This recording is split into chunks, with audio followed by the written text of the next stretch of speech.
just one district. Now you see in Shelby County, District 9, District 8, and District 5. These developments follow recent Supreme Court decisions that weakened key protections of the Voting Rights Act and make it harder to challenge racialized voter dilution and redistricting. The Black church has always been more than a place of worship. It has also been a place of public witness and moral clarity and civic engagement and community empowerment. So hear me, Abyssinian. I've been saying this type of stuff for weeks, even before this happened. This is not a time for despair or distraction. It's a time for discipline, say discipline, and education, say education, and action, say action. So Shelby County has gone from being represented primarily in one congressional district, which was just 9, to now 3 districts, 5, 8, and 9. It seemingly diminishes the collective strength of the Black vote in Tennessee. Now District 5 stretches north towards the Missouri and Kentucky border, and District 9 extends south and east towards the Alabama and Mississippi borders. It combines Memphis with large rural regions far beyond Shelby County. The people who passed this and proposed this argue that Tennessee is what they would call a ruby red state, and that's a lie. The political landscape in Tennessee is much more complicated than people care to admit. Tennessee is approximately 33% registered Republican, 18% registered Democrat, and 48% independent. So turnout, political education, and organized civic engagement matter more than anybody's political assumption. Unfortunately, poor turnout in many of our communities over the last several election cycles has weakened our political and economic influence. I ain't got enough time to teach it all. Come on to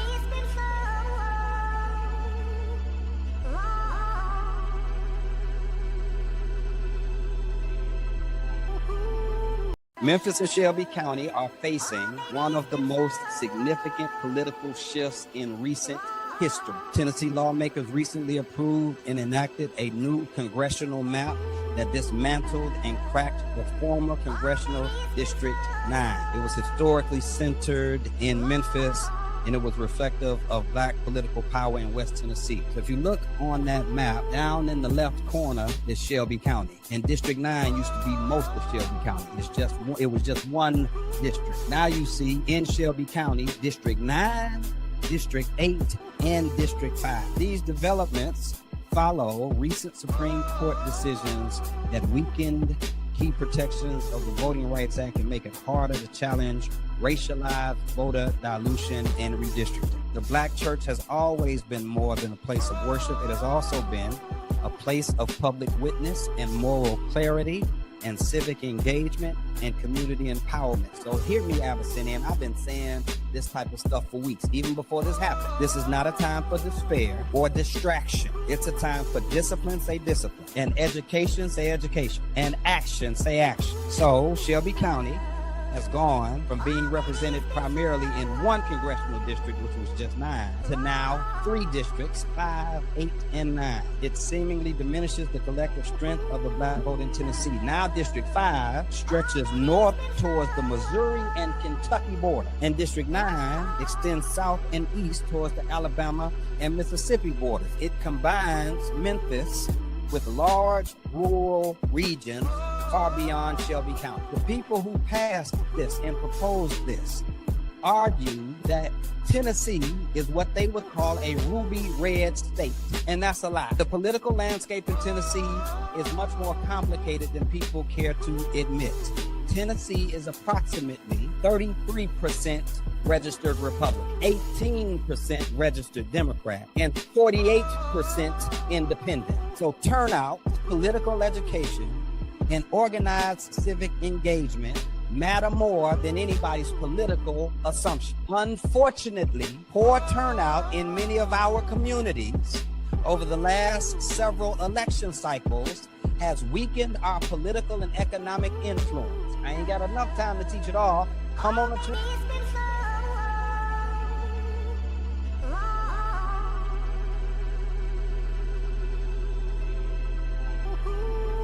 Memphis and Shelby County are facing one of the most significant political shifts in recent history. Tennessee lawmakers recently approved and enacted a new congressional map that dismantled and cracked the former congressional District 9. It was historically centered in Memphis, and it was reflective of black political power in West Tennessee. So if you look on that map, down in the left corner is Shelby County. And District 9 used to be most of Shelby County. It was just one district. Now you see in Shelby County, District 9, District 8, and District 5. These developments follow recent Supreme Court decisions that weakened key protections of the Voting Rights Act and make it harder to challenge racialized voter dilution and redistricting. The Black church has always been more than a place of worship. It has also been a place of public witness and moral clarity and civic engagement and community empowerment. So hear me, Abyssinian. I've been saying this type of stuff for weeks, even before this happened. This is not a time for despair or distraction. It's a time for discipline, say discipline, and education, say education, and action, say action. So Shelby County has gone from being represented primarily in one congressional district, which was just 9, to now 3 districts, 5, 8, and 9. It seemingly diminishes the collective strength of the black vote in Tennessee. Now District 5 stretches north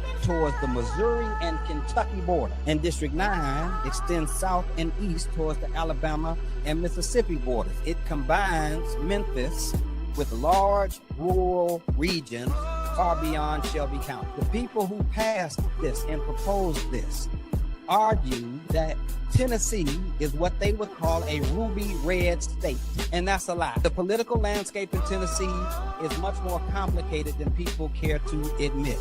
Tennessee is approximately 33% registered Republican, 18% registered Democrat, and 48% independent. So turnout, political education, and organized civic engagement matter more than anybody's political assumption. Unfortunately, poor turnout in many of our communities over the last several election cycles has weakened our political and economic influence. I ain't got enough time to teach it all.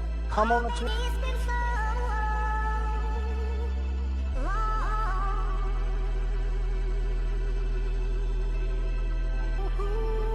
Memphis and Shelby County are facing one of the most significant political shifts in recent history. Tennessee lawmakers recently approved and enacted a new congressional map that dismantled and cracked the former congressional District 9. It was historically centered in Memphis, and it was reflective of black political power in West Tennessee. So if you look on that map, down in the left corner is Shelby County. And District 9 used to be most of Shelby County. It was just one district. Now you see in Shelby County, District 9, District 8, and District 5. These developments follow recent Supreme Court decisions that weakened key protections of the Voting Rights Act and make it harder to challenge racialized voter dilution and redistricting. The Black church has always been more than a place of worship. It has also been a place of public witness and moral clarity and civic engagement and community empowerment. So hear me, Abyssinian. I've been saying this type of stuff for weeks, even before this happened. This is not a time for despair or distraction. It's a time for discipline, say discipline, and education, say education, and action, say action. So Shelby County has gone from being represented primarily in one congressional district, which was just 9, to now 3 districts, 5, 8, and 9. It seemingly diminishes the collective strength of the black vote in Tennessee. Now District 5 stretches north towards the Missouri and Kentucky border, and District 9 extends south and east towards the Alabama and Mississippi borders. It combines Memphis with large rural regions far beyond Shelby County. The people who passed this and proposed this argue that Tennessee is what they would call a ruby red state, and that's a lie. The political landscape in Tennessee is much more complicated than people care to admit. Tennessee is approximately 33% registered Republican, 18% registered Democrat, and 48% independent. So turnout, political education, and organized civic engagement matter more than anybody's political assumption. Unfortunately, poor turnout in many of our communities over the last several election cycles has weakened our political and economic influence. I ain't got enough time to teach it all. Come on to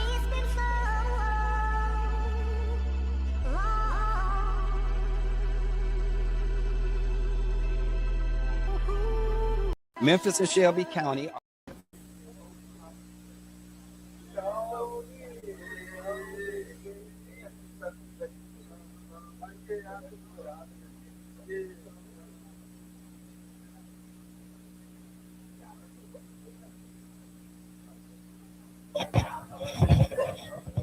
All right, good afternoon, everybody. If you would be so kind as to take your seat, we want to do the best to honor everybody's time. For those who may not know, I'm Dr. Earle Fisher. I'm the proud pastor of the Abyssinian Missionary Baptist Church, where you are.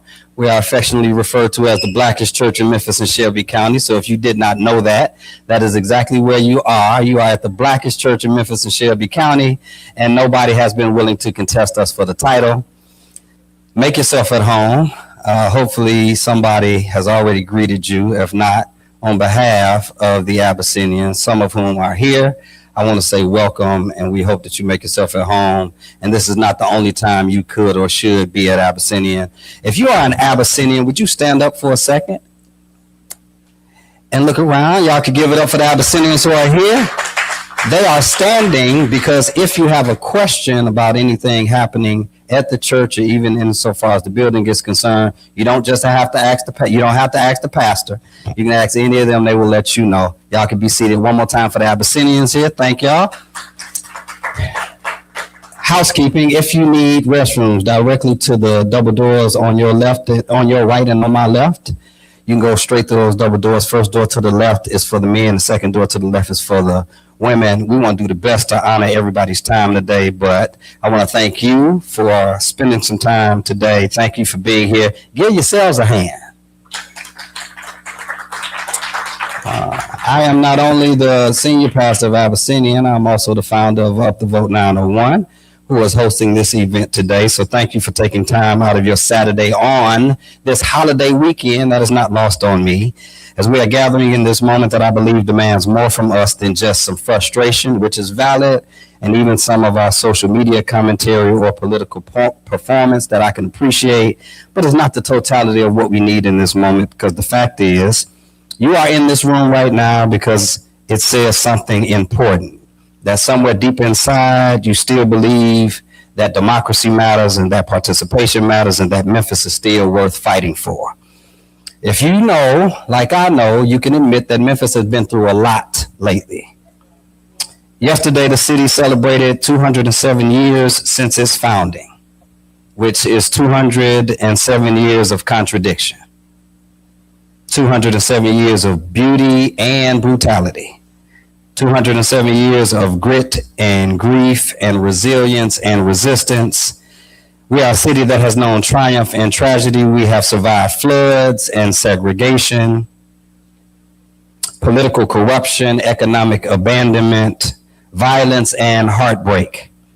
We are the city of Ida B. Wells. We are the city of the sanitation workers' strike, of Dr. King's final stand. We're a city of movement work, Black faith, Black brilliance, and Black perseverance. Memphis has always been a city that knew how to survive what was designed to break us. And yet I believe we are still standing in another pivotal moment. That's why you're here today. You understand the gravity of this moment, a moment that will test whether this grit and grind that we celebrate is merely a slogan or whether it is truly transcendent and substantive and sustainable. Because let's be honest about where we are. The recent redistricting developments in Tennessee are not simply technical adjustments or political housekeeping. What we are witnessing is a part of a broader national effort, one that we have seen all across the country, especially in the South, places like Louisiana and Texas and Georgia and North Carolina and South Carolina, reshaping political power through maps and courts, narratives and administrative maneuvers.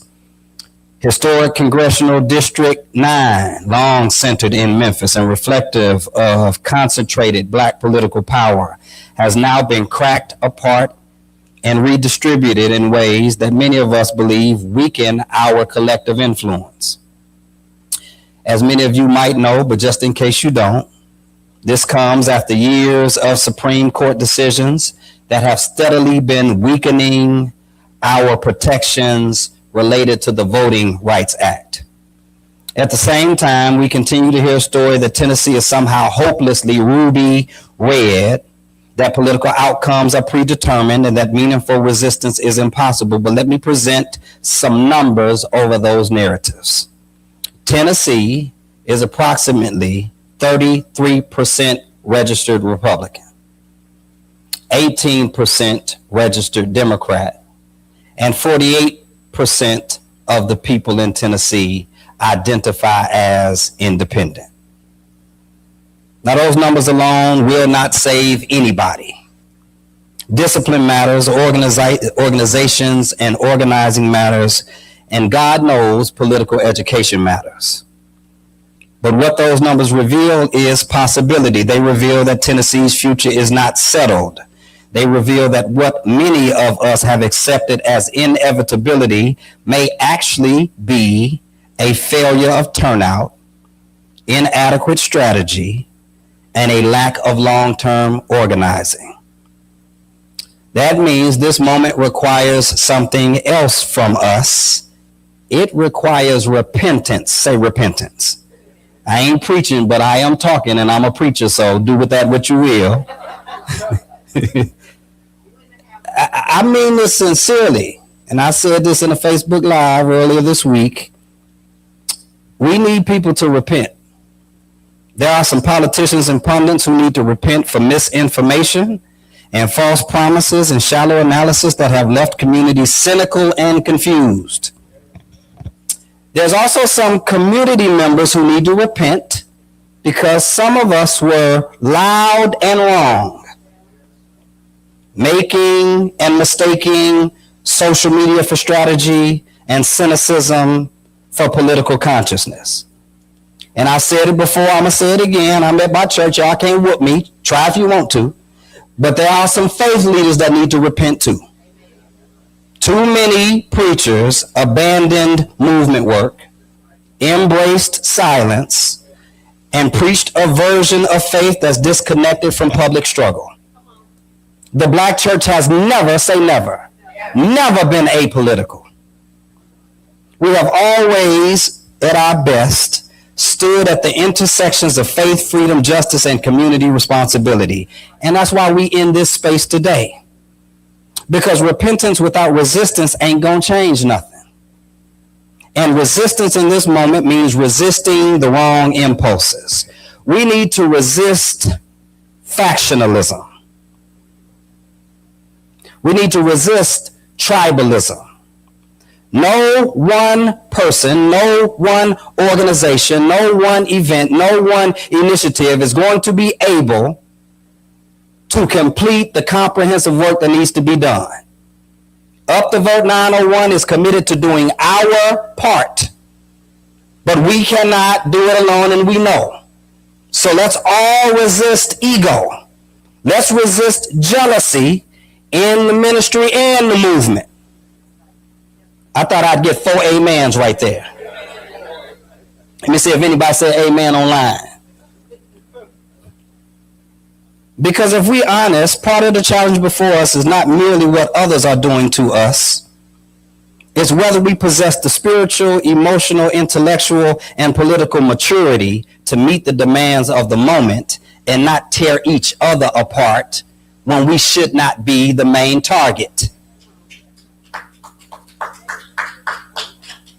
So the truth is, we're going to have to work against the grain and for a long time. We're going to have to swim upstream and for a long time. We're going to need long-term discipline, long-term commitment if we're serious about changing the outcomes. But here's what I know about Memphis. We know how to beat the odds.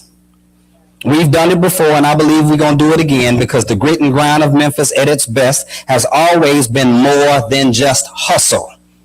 It's been a holy resilience, a refusal to surrender, a determination to organize, survive, and overcome what others assumed would destroy us. And I believe we're built for this moment. You are too. That's why you're here today.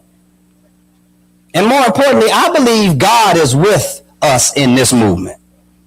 That there's still power to build. There are still people to organize. Some of them you have to organize.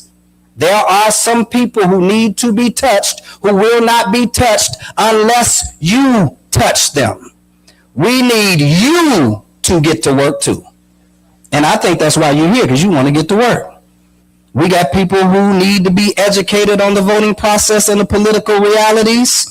We have hope we need to cultivate, and we still have a future worth fighting for. And ain't that why you're here? Well, I'm glad you're here. Because I think you showing up means you know we need to do more than just react. We have to move from reaction to strategy, and we're going to do our best to help us move collectively in that direction today. And somebody who's going to help us do that is my dear brother who I've been rocking with UPTheVote901 since 2018. UPTheVote901 has a simple mission and vision. We are committed to helping produce more power, information, and representation for more people and help to increase voter turnout in Memphis and Shelby County and in every election. And this brother has been helping us do that. He is the Chief Operations Officer of UPTheVote901. He's going to help guide us through the rest of our time together and move us towards implementation. Y'all give it up for my dear brother, C.J. Waller Crawford.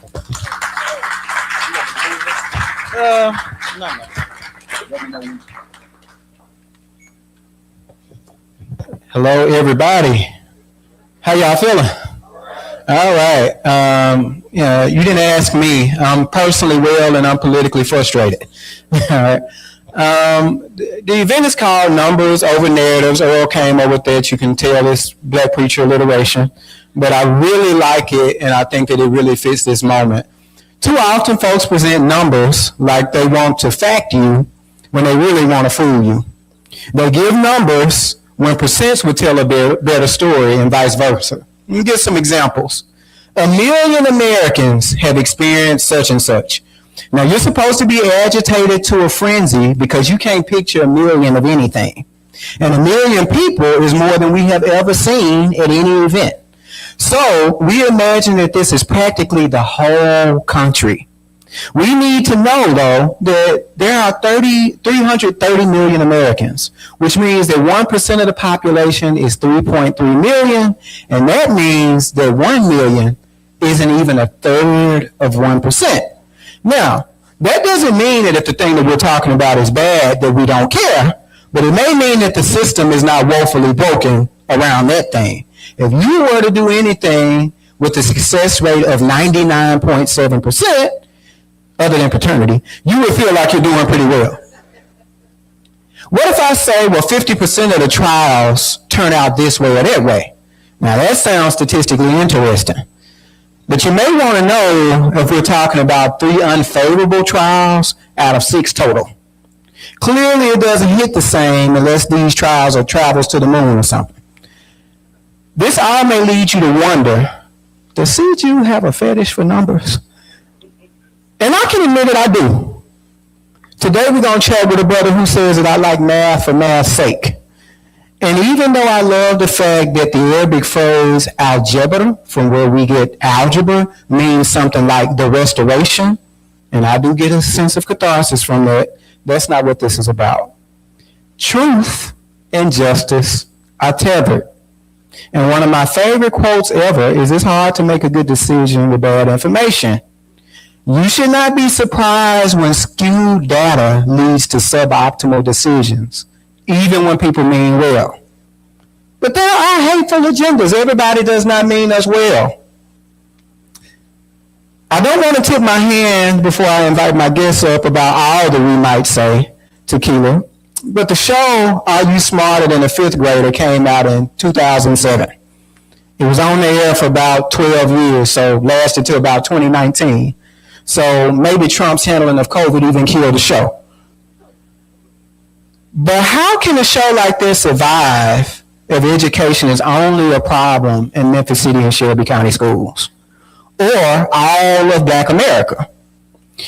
Ben Taylor and Mark White, I'm going to call names, use a fear-mongering tactic of the worst kind. By telling the fact out of context, they can smugly say they didn't lie. But what does it mean to say that our seniors can't read on grade level when the country reads at a middle school level? Keitra, what does it mean if we take into consideration that 21% of adults are functionally illiterate? That means they can't read, or maybe we can't read basic words. Or that only 54% of Americans are proficient, our favorite high-stakes testing word. Meaning that they can read an 8th grade text with no problem. I could go on, but now you know damn well that it doesn't make sense that the reason that we need oversight for our biggest black district, big and black district, is because they care more about our children than the 52 Appalachian counties in Tennessee. It's not about fixing education. I just want you to be able to say that with your chest and with your throat. I'm not saying they can read. I'm saying the state takeover ain't about that. All right? But hateful agendas aside, there's another reason we're here, and with this, we'll get ready to transition. Pursuit of the truth is spiritual. Truth has the capacity to free us all. I'm rusty with it, but I think the Bible says something like, you shall know the truth, and the truth will make you free. And part of that freedom is transformation. In the black church, we have a tradition of deliverance, and the goal there is the same as the goal in the deepest therapeutic aims, is to untangle our minds. The trauma of our specific anecdotal experiences will have us making general conclusions about the world and the people in it. This shows up in conversations that I would describe as queer-mongering, and now I'm going to use the term male-mongering. Remember in 2016 when they were talking about a bathroom bill, and there were groups of people saying they are going to use that so that straight men will rape children in the bathroom. Here we are 10 years later, and we know that there was no spike in bathroom rape. It just didn't happen. What we do know is that we are still curious, though, about what's in the Epstein files.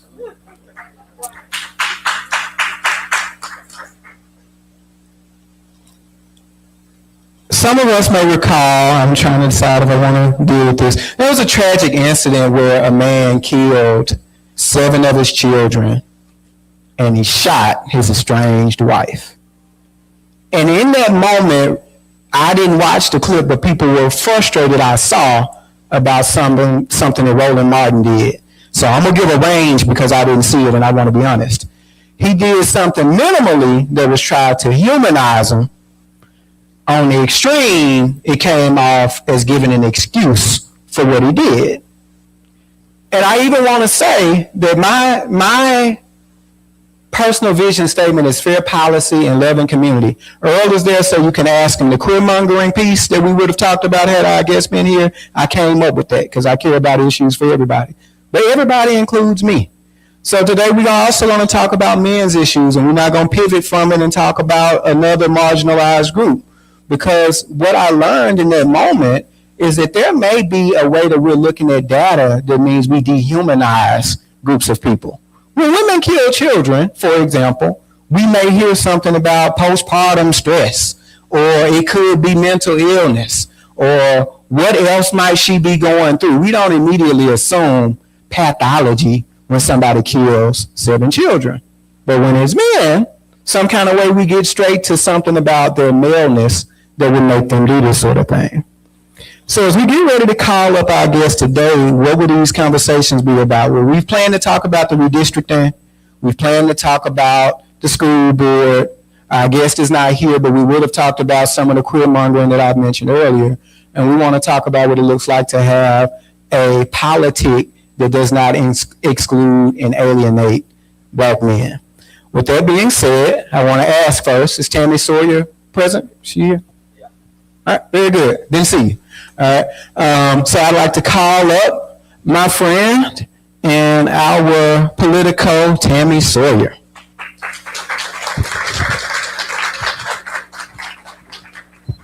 Yeah. All right. And we got to second one, which mic? All right.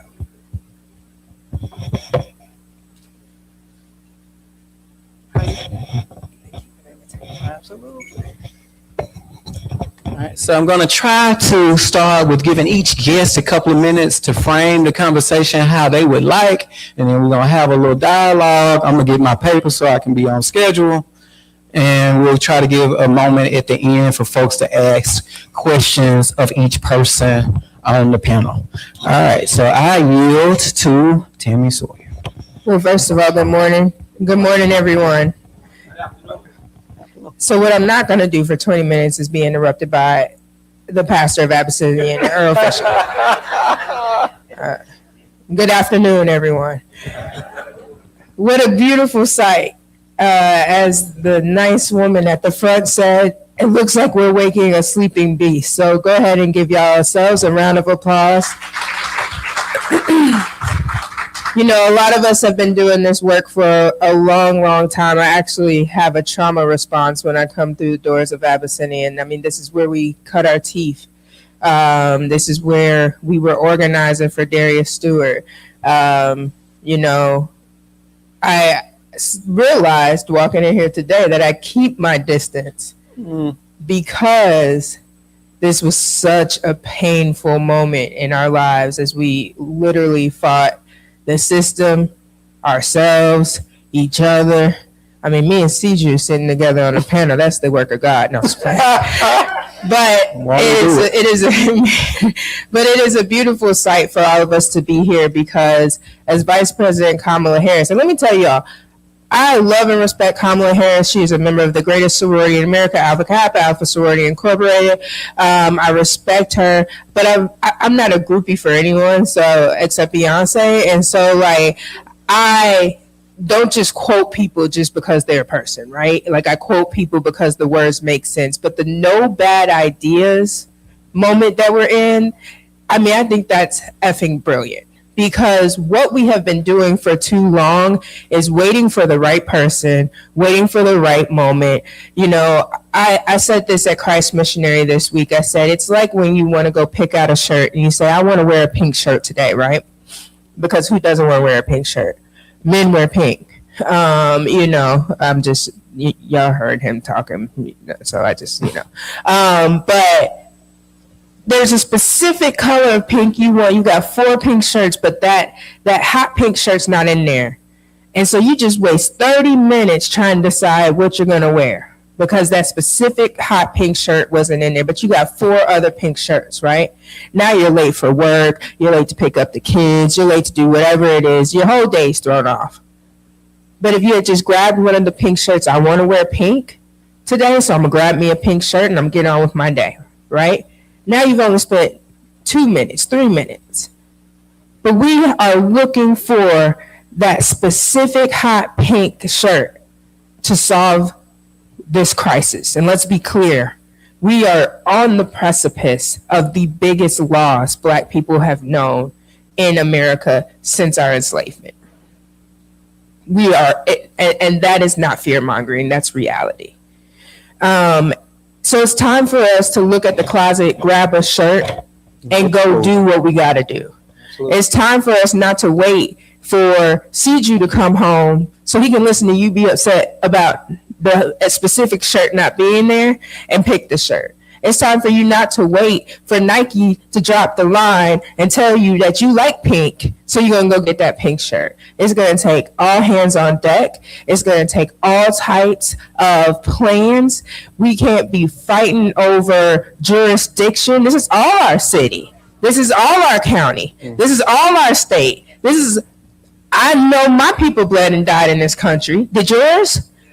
So who owns it? We all do. So it ain't about, well, Tammy Sawyer's doing this over here, so I can't do this. No, yes, you can. Because guess what? It's 24 hours in a day, 5 days in a work week, because God knows I want my weekend back, Earle. But we've got so much work to do that dividing, that's how we've been conquered. So it's all hands on deck. It's no bad ideas. If you want to go have a coloring and registering to vote party for people who like to color with colored pencils, do it.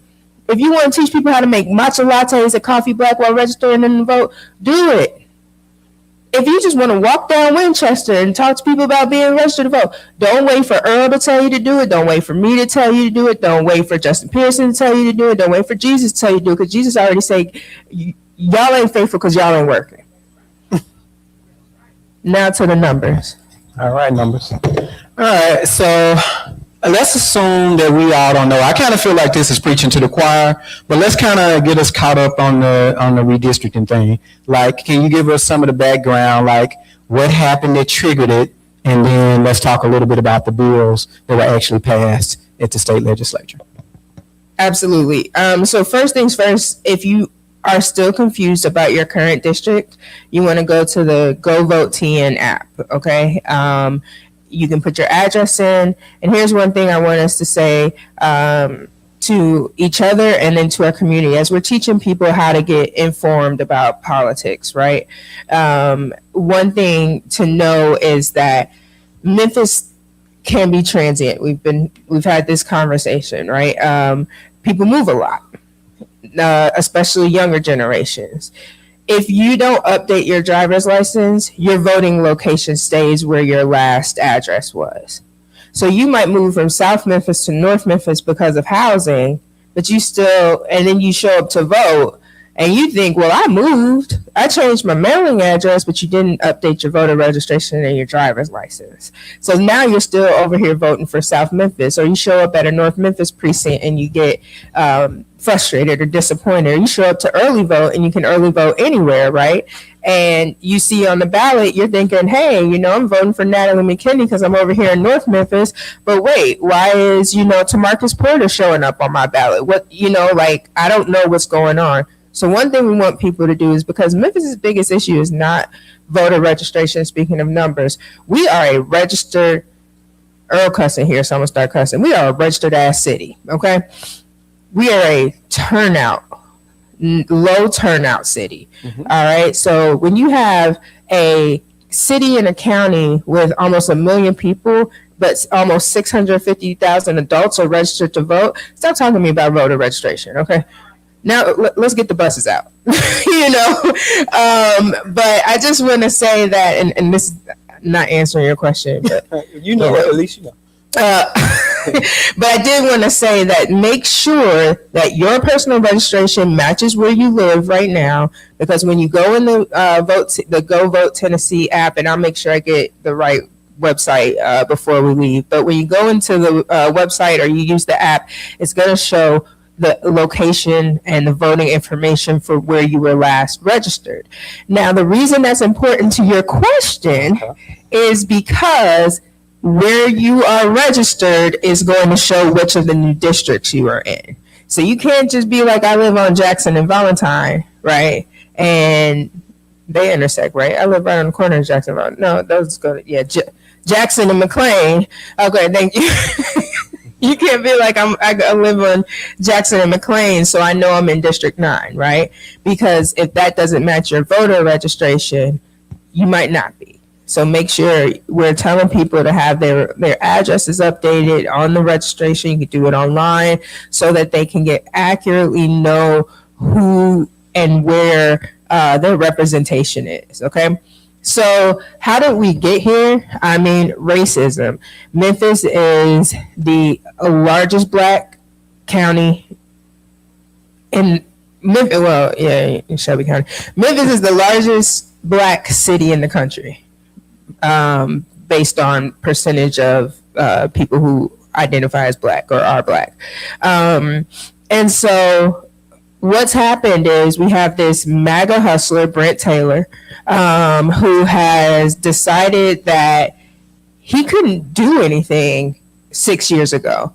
I mean, after he was done on the commission, he got appointed to the election commission, and then he had no power, but he wanted to make noise. He watched Trump rise to power.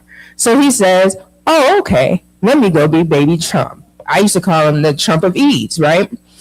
And the funny thing about it is This is a man who, when I was elected for commission, called me while he was on the election commission and said, "Hey, Tammy, I'm having a barbecue out in Eads. You know, it's for Republicans and Democrats. You know, I'm really purple. I think we should all work together." And something in my soul said, I wish I would drive 45 minutes to go to this man's house. And I'm so glad that I stuck to my guns, because fast forward, and he can't keep my name out of his mouth.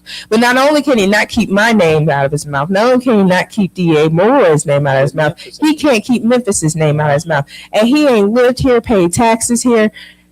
Ooh, Jesus, I'm in the church. But the point is, that's how we got here. Brent Taylor, Mark White. It's not just about us being black, but it's a power grab. The reason Memphis is on the chopping block is because we have the resources, the cleanest source of water in this country when you are up against a dystopia. If we are paying $5 for gas and there is one practically almost pure aquifer in the region, not sitting on a fault line, I'm coming for you too if I have the power. Mm-hmm. So right now we have the control of a river city, clean water, and infrastructure that is being underdeveloped, but being pushed along just enough so when they're ready to fully move us out of downtown and North and South Memphis and make Memphis great again. You got somebody who lives in Eads saying, "Make Memphis great again." Get out of here. Technically, make Memphis matter, but yeah. Whatever. But to who? Because it matters to us. Yeah, I wasn't saying whatever you're saying. So that's how we get here. So they use their power. They get supported by Trump by being super MAGA. We see that a lot of the judges at the federal level have, been supporting these decisions based on their political stations. And so our voting rights are being stripped away. As they saw, there was a test case in Alabama. As they saw that what happened there, they right away said, all right, we can go for Memphis. These maps have been drawn for a year. Okay? You don't draw 3 districts overnight. Timmy, let me say this just to make sure we all start here.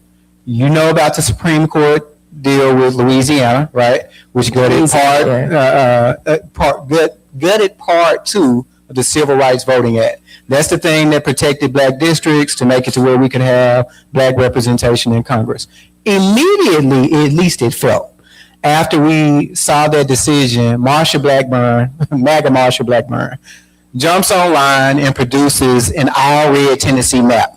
She says that she wants to do her part in bringing about Trump's golden age. Then you see, maybe the next day or so, Trump says he met with Governor Bill Lee. Like, how did you get there that fast, right? And when they met and they're saying, Governor Lee is going to call a special session. So organizers across the state got up in arms. We were talking about the possibility of them calling a special session, and it's hazy now. Maybe that was Thursday. And we were like, it might be Monday next week. It might be Tuesday. It might be Wednesday. Friday, I think we got up and we realized it was Tuesday. It hadn't even dawned on me, though, why Tuesday? It was Tuesday because May 5th was our election day. So to add insult to injury, we're going to carve you up on your election day.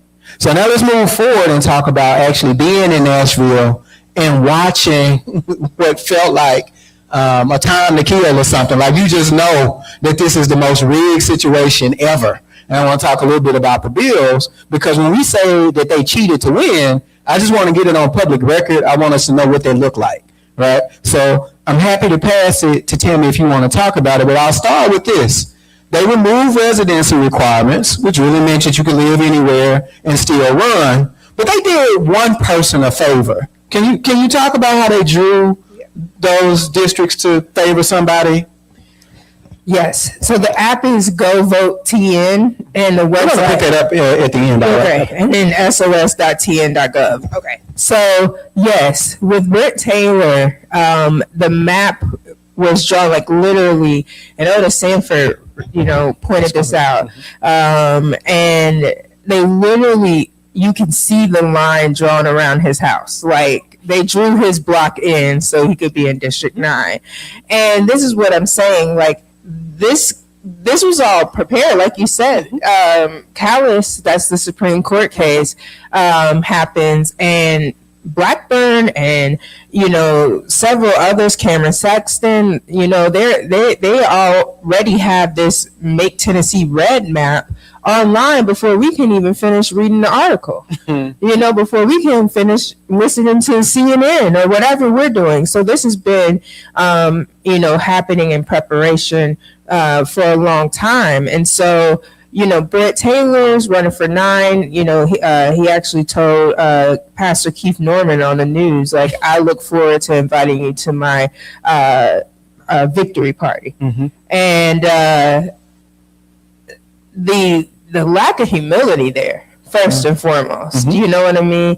The audacity, second of all, couldn't have been me, because Pastor Norman was like, yeah, I look forward to giving you a good run. They would have had to turn the TV off if he had said that to me. And I want to congratulate him, because I did think, I felt personally vindicated when he just said, and that was a backroom deal, right? Yeah. Because what I want to convey in this part while we talk about the rules that were changed is I just want people to be able to say with their chest what the truth is, what the numbers are, so that you can feel confident in it. So another important part of that was that when you were sitting in the committee rooms and the Democrats like Jesse Chisholm or Karen Camper or Yarbrough, they were saying, you do know that Memphis is majority black. And they kept saying, we're not aware of that. We're not aware. You mean that got something to do with this? No, it's political, right? And to speak to the name of today, numbers over narrative, what you just said about this is not a time for us to be afraid to speak our truth. Because right now, it has been almost made taboo to call out racism. I get called racist. Y'all ever been on my Facebook page? I get called racist all day, just for calling out my lived experience. And so many elected officials are afraid, like, I can't speak out, I'm going to lose my position. Well, ain't going to be nothing for us to run for. And that's what electeds, and I'm going to call us out, that's what we have to realize. If we don't fight now, we done anyway. Tammy Sawyer can't get elected in a gerrymandered Memphis. Nor can the rest of us. No matter how, much passive you think you are, we're all going to be erased. Right. And so what I do want to say too is, like, so we now have, so that I can get to the point, because they'll cut me off, I'll talk all day, but I don't have a whiteboard, so I get to draw things for y'all because they weren't prepared for me. But there's 3 districts, okay? And so again, I want y'all to make sure that you know where your district is. I want you all to understand that the reason for splitting up Memphis and also Shelby County and also Davidson County is about diluting the Democratic power in this state. If you take Memphis, again, the largest black city in the South, is it the country now? Largest black city in the country, and you dilute our power into thirds. See, I read my prep work. And you dilute our power into thirds. Right. So whereas we're voting for one district and, you've got 600,000 registered voters, 25-30% turnout, you still got 200,000 people voting, let's just say. And then, but now divide that 200,000 by a third. The people who get elected to those districts don't have to listen to us, don't have to prioritize us, don't have to care about us, unless we flip it on them. And we say, cool, you thought you were going to dilute our power? We're still going to vote unified. We're still going to make sure 5, 8, and 9 represent us. I'll go in 5, 8, and 9 and activate voters and get people to the polls, not just my district, because it's still our city. It's still our county. We can't let them divide our actions just because they drew some red lines on a map. All right. So what she's talking about, and I want to get to that, and that's the possibility that there are still paths forward, right? And that they may have dummy mandated, as one person said, the districts. And so instead of us winning 1 seat, we could possibly win 3. And so cue up your numbers for that. But I want to also talk again about this other piece. So there were protesters in the hearing rooms, and they were saying there shouldn't be any redistricting between apportionments. What does that mean? What's an apportionment? What's this decennial period that we're talking about? So they redistricted off schedule. Basically, we redistrict alongside the census, right? So, and so I did redistricting as a commissioner for the county districts. It'll come up again soon, but when redistricting happens, that's pretty much every 10 years, and it happens on a city, county, state, and federal level. So that's what's happening now, is that like they're not using new numbers, they're not looking at movements of households, population growth. They're practically saying, let's draw these so we get Kustoff, Ogle, and Taylor into Congress. And if you want a triumvirate of white supremacy, that is literally the anti-God, Jesus, and Holy Spirit in the flesh. All right, so I'm gonna close on the path forward. I just want to really drive this home though about the deal. Like if you were in Civics 101, most of y'all in the room know we got 2 senators per state, right? But you have your number of representatives depends on population. Okay, well, is population static? No, it might go up, it might go down. So you're supposed to have that checked every so often. That's the decennial census done by the federal government. And so we wait for that to happen. We get some numbers. And then there is what I think a law that should change that allows a party to redraw at that point in a way that could favor them. It's why some people time back were saying we shouldn't get into a gerrymandering competition. Because if Democrats do it, Republicans can do it.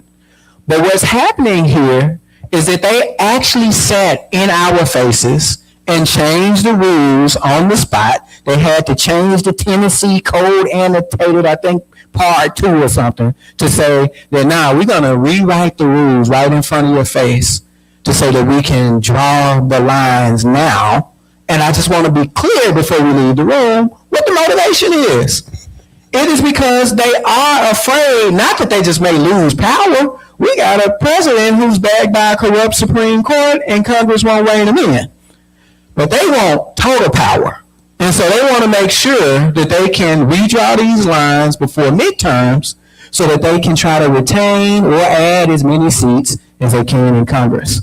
And I just want to make sure that we all start with that as a baseline, what this is about. And I want to be clear what that power is about. It is racism. It is white supremacy. It's kidnapping immigrants. It's over-policing black folks. It's underfunding everything except the richest people. And we just need to be clear about it. And I just want you to feel like you have enough information to say it with your chest and your throat. Now, Timmy, in our last few minutes, I want to yield to you to talk about a path forward in these 3 districts. Because they're putting us with like Pulaski, Tennessee, where they founded the Klan. Like, can we win? Yeah. Well, yes. So one of the things is I like the white people in the room talk to y'all's cousins because they were actually against Shelby County being part of their districts, talking about like, we're all so different. And I hate when like we use coded words and we're supposed to be allies, right? So Murray County Dems, I'm talking to you.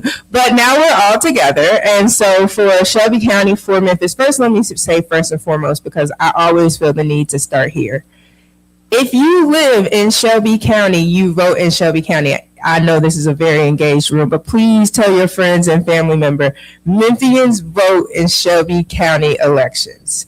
That is another thing that impacts our turnout because a lot of people in Memphis think they only vote for the city mayor, but y'all, we vote for the city mayor and we vote for the county mayor. We have a city council and we have a county commission.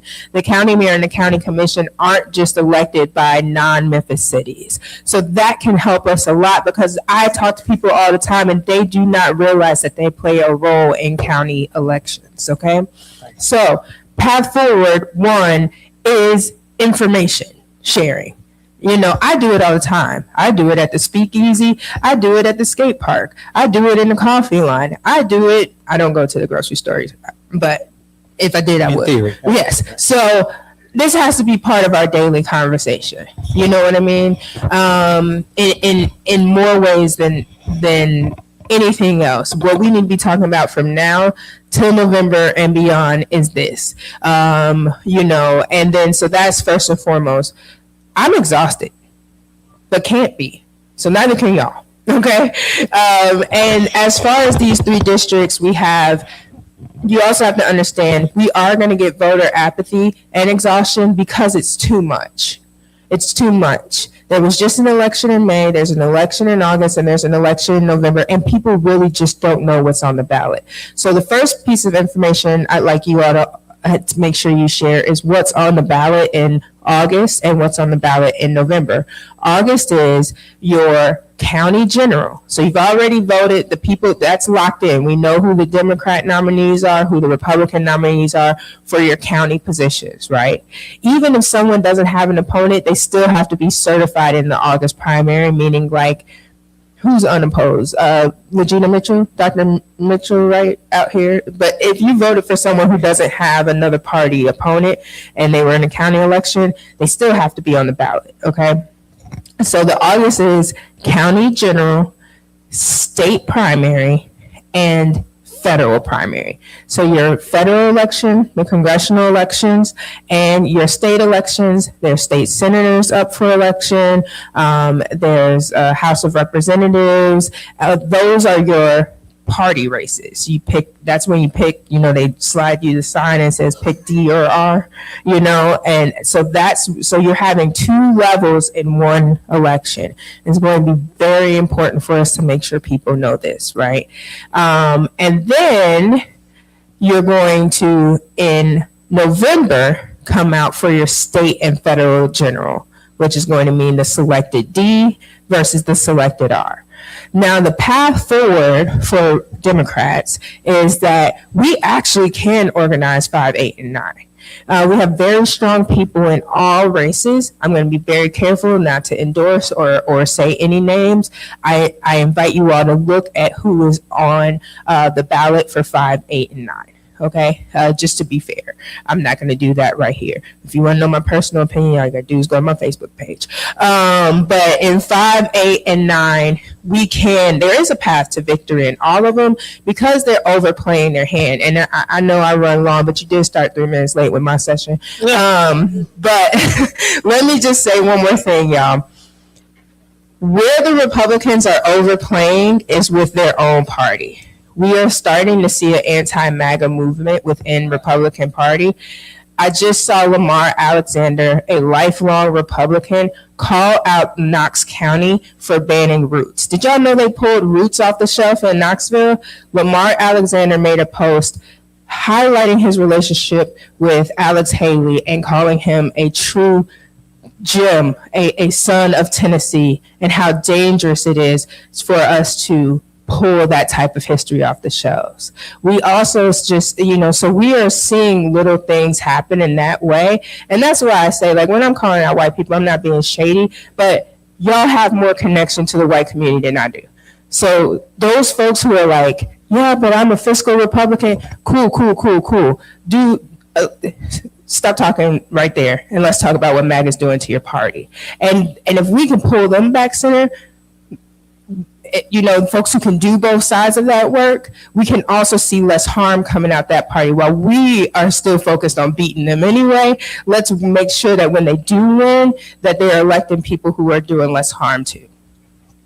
Thanks so much. We will give a hand for Tammy Sawyer, and I'd like to ask Earle Fisher to come. What's that? One more time for my dear sister Tammy Sawyer. We literally started 5 minutes early and she still went over 5 minutes. So, we forgive her. Her sins are forgiven. And there will be a time, if y'all can stick around, I know this is a lot of information. There's going to be some broader kind of back and forth conversation. I wanted to share one concrete number that I hope would be stuck in your mind as it relates to what we are charged with doing. And then I'm just going to highlight a few more people that are in the room. All of you are important and we appreciate it. And then there are some that we want to make sure we give a nod to. So in 2024, there were 275,000 people that were registered to vote in Shelby County that didn't vote. 275,000 people. You know some of them. I know some of them. And my dear sister is right. You got one job. Talk to them. Figure out why. Figure out who. The reason, and we were in a faith leaders meeting earlier this week, and the faith leaders, one of them got up and said, you know, our parishioners listen to us. I got up and said, no, they don't. And not just mine. I know mine don't. Well, sometimes. See, because I'm talking now and they talking back to me. You know, even Tammy disrespecting the pastor of the church here. You know, on a very serious note, I love this. Y'all know that is lighthearted. On a very serious note, if they listened to us, there would not have been 275,000 people that didn't vote. Because I know we were getting up there telling them to vote. So all of us have to bear the burden of that number. That is a number over any narrative that we've heard.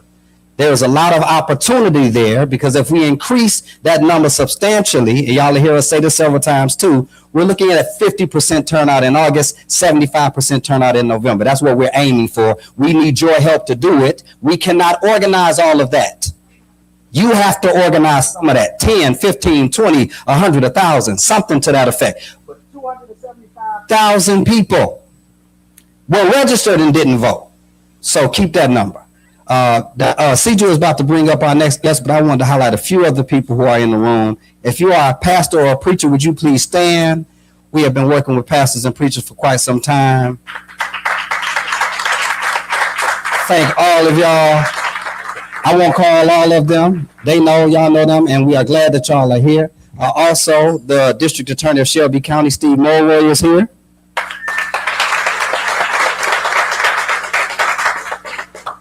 I know T.L. Harris was elected as the candidate for Memphis Shelby County School Board District 6. Did he leave? Okay, so I definitely wanted to just acknowledge him. Democratic nominee, thank you. Are there any other elected officials? I'm not talking about those who are campaigning, with all due respect, and I know that some of y'all are here, but we're not campaigning here. I did want to acknowledge those who were elected to office.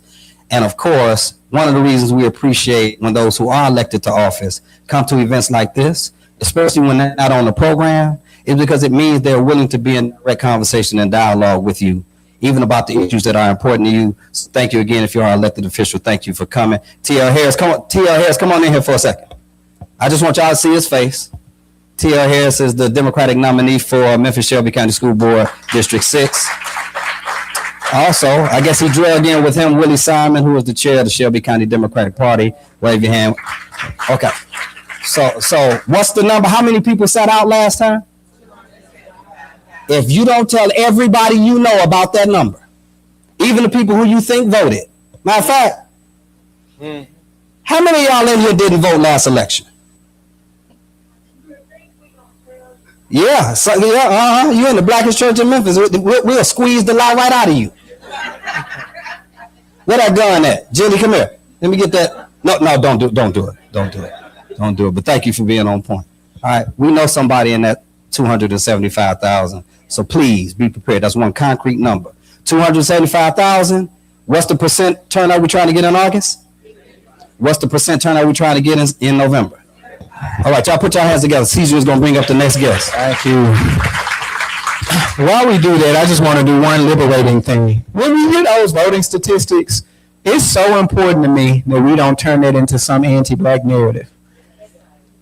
If the county election statistic last time was 11%, and that 11% was 100% of anybody, that means 50% of nobody votes. White people, black people, religious people, atheist people, mean people, fools. Most of everybody is not voting. That's not a black problem.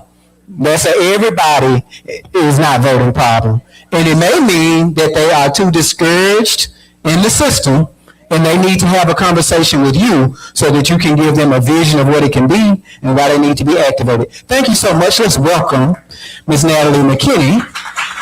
For those of y'all who do not know, she is our school board chair, and I want to grant her, I'm going to trust you to say like a minute and a half, and I believe we're gonna stay in it. I ain't gonna tell you like 45 seconds, because then we'll do a minute and a half. To just say whatever you want to say first. You know what? I'm going to do even better than that. I want to leave this to an open conversation. But just really quickly, I have been on the board for 2 years. And in that 2 years, you all have experienced with us as the community and as the board a very tumultuous time with when it comes to our children and education. So one of the things that I was very interested in this conversation is the title of my particular piece is Education, Truth, and Civic Engagement. Can't get to civic engagement if you don't have the truth. And you can't get to truth if you're not educated about what that is. So when we talk about numbers over narratives, then we need to talk about what those numbers actually mean and what they're actually measuring and what their intent is. And I hope that we can get to some of that conversation during this time, because you all have had a lot of numbers thrown at you, particularly in terms of education. One of the things talking about our kids can't read. One fact that I'd like to make sure that people walk away with and then understand that in order for you to find the truth, you have to go to trusted sources. And that's something that people in this room and even outside of this room have to decide, how are we going to make sure that we have trusted sources and that we can go to those. We know if we go to those sources, we're going to get the truth, so that we can educate ourselves, so we can be civically engaged. But one of the things that people keep telling you is that our children can't read. Our children can read. I don't know if you all are paying attention to what just happened over the last few weeks, all of the graduating seniors that we had. Those are our children. Our children are going to Research 1 colleges, Division 1 colleges.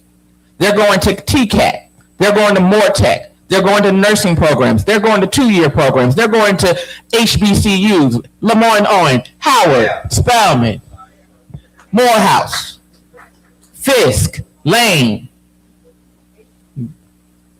HU. Yeah, I just came back from a graduation there, and they are excelling. Our children have multiple opportunities and options. So I want you all to please stop buying into that narrative because you see this statistic. Do you know what's behind that statistic? Proficiency. Do you know how they measure that? And do you know when they measure that? So they say that they set what proficiency is going to be after they get the test scores. So we never know what's the end goal. What's the goalpost? We never know. I got some educators in this room. I see some of them. You all know that's the truth. Give you a fun fact. When we were in Memphis, Memphis City schools and Shelby County schools, they used to give grades to the districts, A through F. Memphis City schools got an F. Shelby County schools, sitting right next to us, got an A. You want to know what the scores were? I want to know. Memphis City schools was about 45%. Shelby County schools was 55%. Yeah, I see this young man right here. It's like, wait a minute. On a grade scale, what's the A? What's an F? So we've been failing, according to that, if you really want to talk about the numbers, we've been failing our students, all of them. Not just the black ones in Memphis, but all of them. So I need us to look behind the numbers and to look at what we're actually measuring and how we're measuring it. And the only way we're going to do that is if that we have the trusted sources and information that you can go to and actually get that information. So Thanks so much for that. All right, so we're going to try to go a long way in a little time, right? So one of the things I want to talk about is like the biggest thing that I would say if you want to get to numbers over narratives and try to find some truth is you got to know what numbers to compare, right? If we listen to the public rhetoric of, again, our favorite guy, Brent Taylor, who soon as they voted, by the way, announced his official candidacy for our district, the one that he doesn't live in and didn't know if it was mostly black. I'm saying that because Brent Taylor is a person who sponsored the first Senate bill last session to do the oversight board, and Mark White was the House rep who did it, right? And so what I want to do is to give some numbers of comparison, and I think I'll throw out a term, TVOS scores, because I was surprised. No, I wasn't.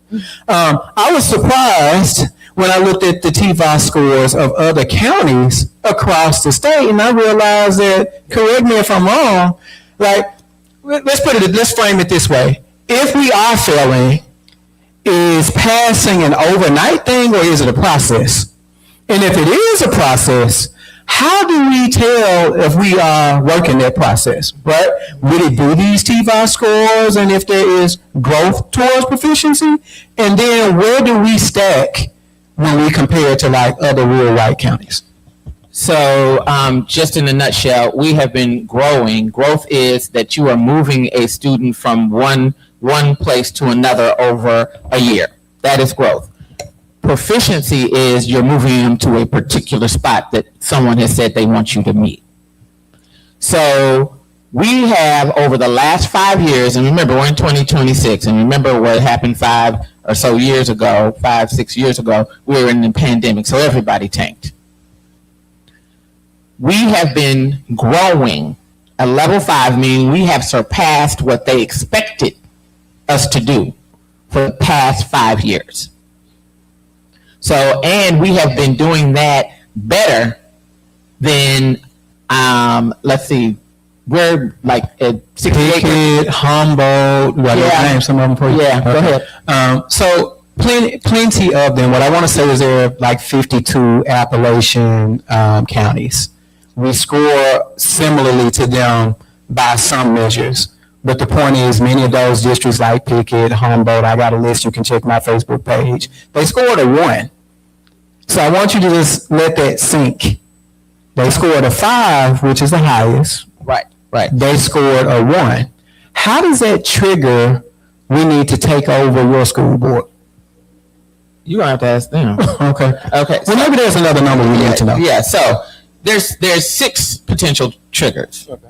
So there's if your students are if 50% or more of your students who are enrolled are not proficient, not meeting proficiency. So fun fact on that one, and I checked it this morning, most of our students are in. So there's you're not meeting, and then there's about 4 or 5 categories, and 4 categories, and the one that most of our students hit is approaching. So that means we have a lot of bubble kids. So our kids over the past 4 years or 5 years have been moving into that approaching, going over to the meet and exceeds, meaning that they're approaching the proficiency levels that the state wants them to approach, wants them to get to. So most of our kids are on that bubble, which means that it might mean that their fluidity in reading is not there, or but they can read. It's just not where the state has put this arbitrary thing where they want them to read.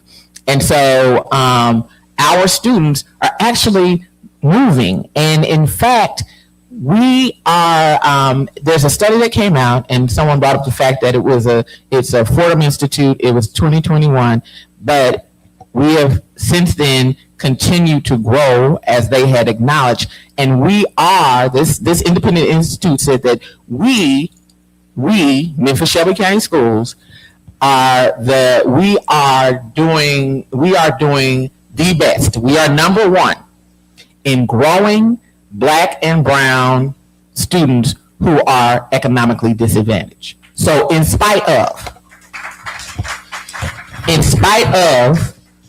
poverty, we are growing them. Whether they're getting to proficiency That's something that we all in this room have to talk about, because it cannot and will not, and we can't, and I'll say that right now. The school system is not built to deal with poverty. That is not our role. We don't have the expertise. We don't have the capacity. And when I talk about capacity, that means we don't have the expertise and we don't have the funding to do it.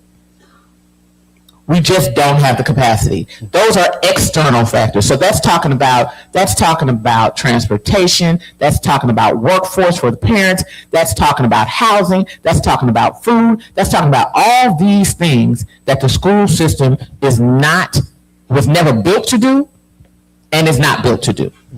So when you want to talk about the triggers. So the number one trigger, the first trigger is that 50%. Second trigger, chronic absenteeism. We don't control waking up a child and getting the child down the street, around the corner, across the city to get to school. I'm just going to keep it real. Okay. So then you have to ask yourself, why? Why aren't they getting to school? Is it a health problem? We all know that we have a high asthma rate in the city for our children. We do know that. So what do we do about it? What can we collectively, as a community and as systems, do about it? Transportation. Come on, y'all. Transportation. Housing. The mayor has acknowledged we're 55,000 units down on affordable housing, right? So we're very transient.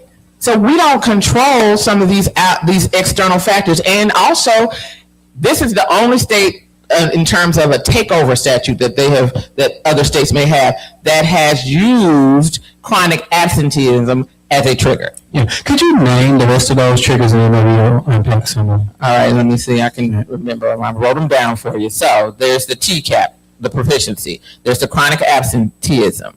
There's 25% or more of the schools managed and controlled are assigned to D and F, and that's something that just came about 3 years ago.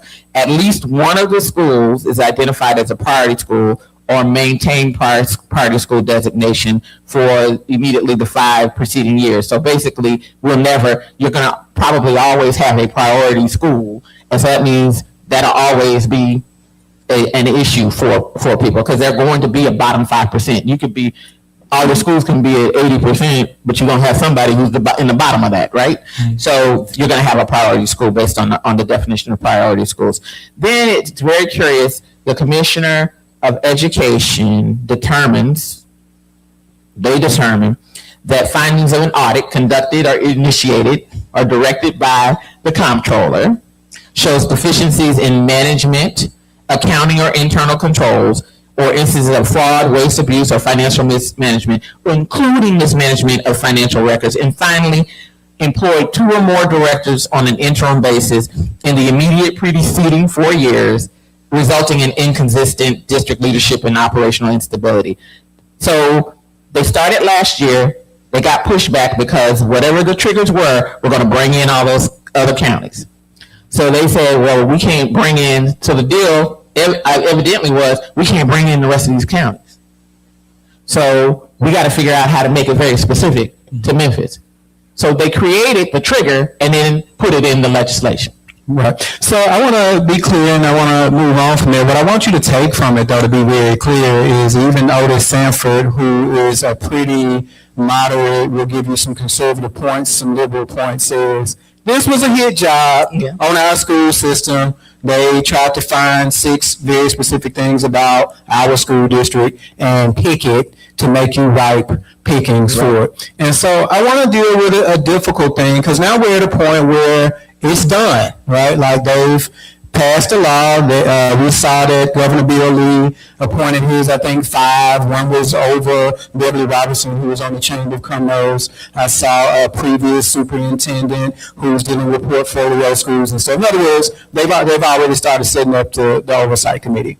And so maybe we need to talk about what that means for us and how that should motivate our civic engagement. Now, I have some thoughts about that, but I want to make sure that I give adequate room to our guests. And if nothing else, I just want you to be clear that they didn't do this so that they could fix the education, right? I want you to be clear that they tried to fix it, right?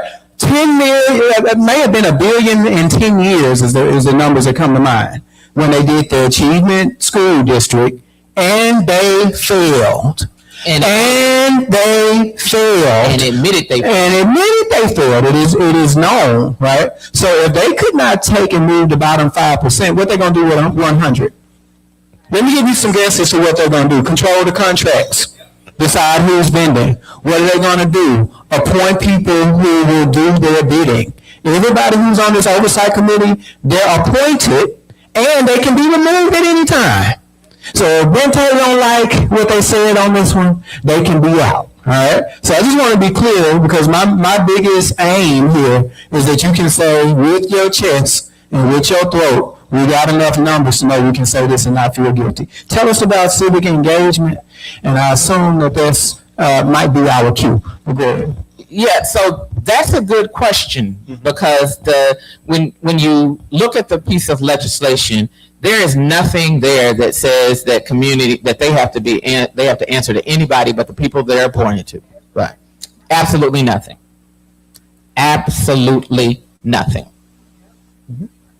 In fact, if you look at the legislation very closely, there's a provision in there that allows whoever the chair of this oversight board is can have a subcommittee or an executive committee, which would be less than the 9. So it could be 2, it could be 3 people who can act on behalf of the entire board. So that means you can have 2 or 3 people who will be making decisions about contracts, will be making decisions about what you do with facilities, will be making decisions about who or who is not employed, because they even get to go down into administration.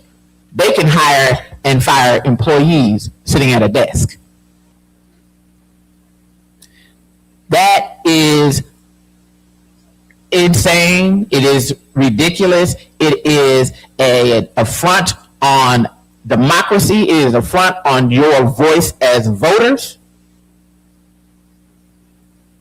And I don't know what to do other than what we're trying to do as a board, which we are going to fight it legally at this point. Cool. As we wrap this portion up, I don't want to skirt through what I think is an important thing to say. Natalie, as far as I'm concerned, is community aside from her position. So I ain't willing to attack her personally online or in person as I do with many folks. I do have an endorsement for District 9, but I'm not going to throw any mud on the ones I'm not endorsing. All right. But I also believe that we do have to be able to have conversations of accountability, which means people have to be able to answer difficult questions. There are those in the room who believe that y'all were wrong for ousting Fagans. Mm-hmm. And they believe that that has a lot to do with this moment. And I want to give the space in this moment for you to give your response to that, because I don't want folks to feel like you talked about everything, but you didn't talk about Fagans. And I want to be clear, I ain't scared to address anything with anybody, but I also think that we need to be careful how we frame that. The reason that the numbers over narratives conversation is important ain't because I believe that we graduating people who are college ready. I just don't think we're doing that in the country. I don't think that the national average says that people believe are graduating and read at a 12th grade level. So I don't feel like people using those types of statistics or you find Fagans right or wrong is the real reason that they took over the school board. But I do think it's fair for you to address that here in your way, and then we'll transition. I'll be clear, and I think I've done this in numerous places and spaces. The decision that you want my reason. My reason was that Dr. Fagans was not someone that could be trusted in giving us information when we needed it, and that was driving the district. My decision was based on things that she did in terms of personnel, which again, I've said this before, I can give a broad, but I cannot talk about specific legal piece. because we're still in litigation. I'm going to tell you what I said in public, and I'm going to continue to say that. I believe that she was not the appropriate person for the job. I believe that was through the things that she did and did not do. Okay. Some of the things, I'll give you examples that I said before. We were not ready to open schools because of the things that she did and did not do, and knowingly did and did not do.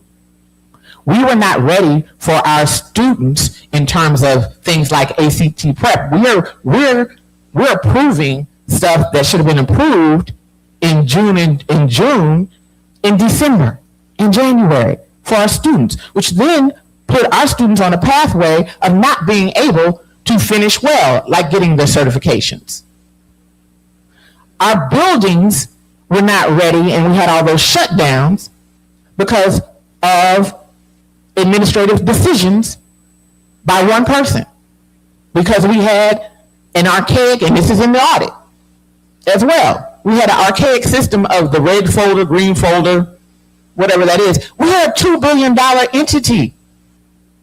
We can't operate on folders because when we do, that's the result we got. We got doged. That's the best way I can tell you.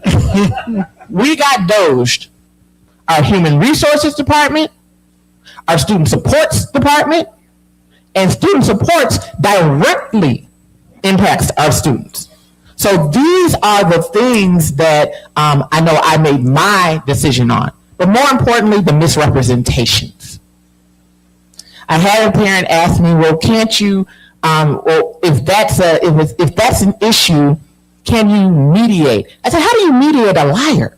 How do you mediate through lies? I don't know. Tell me. So what I will say is I do not regret my vote. However, the how, we could have done better. And that I apologize for. Me personally, I can't do that on behalf of anybody else. I apologize for that. So that is why I want to make sure, and I'll keep saying it, and if you have an independent conversation with me, we have the public one, I'll say the same thing. Right. So I really want to appreciate that. I actually think that that is a major step to a path forward, not just for the school board and Adam McKinney, but many of us need to be willing to say, I did this thing and I was wrong, or I did this thing and this wasn't the best way. And I just want to end this segment with being very clear. It ain't got a damn thing to do with that. So thank you. Can I say one thing? Yes, I want to make sure. Yeah. Please and I'm asking this of you, please disabuse yourself of this was the reason why they took over. Mm-hmm. Mark White said, I've been trying to do this for years. Mm-hmm. Yeah. So please, they told you. Mm-hmm. They told you. So one way or the other, we would have probably been caught out there too if we had. I'm just, speculating. We were doged, and we were being doged. You see what's happening nationally. It would have happened to us, and then that would have given another reason to come and take over the district because we weren't doing anything and couldn't do it well. So just please disabuse yourself if you can. This is where I'm saying, go get the facts. I'm going to remind you as often as I can. Give it up for Ms. Natalie McKinney. Thanks so much. You need to say anything? One more time for Sister Natalie. A few more things before we bring up our final guest. I want y'all to stay engaged. I know this is a lot of information, so I wanted us to level set for a second. And what we just witnessed is something that I think reflects the realities of the moment that we are in and the type of maturity we have to display. Natalie will tell you, her and I had a lot of those exact same conversations directly.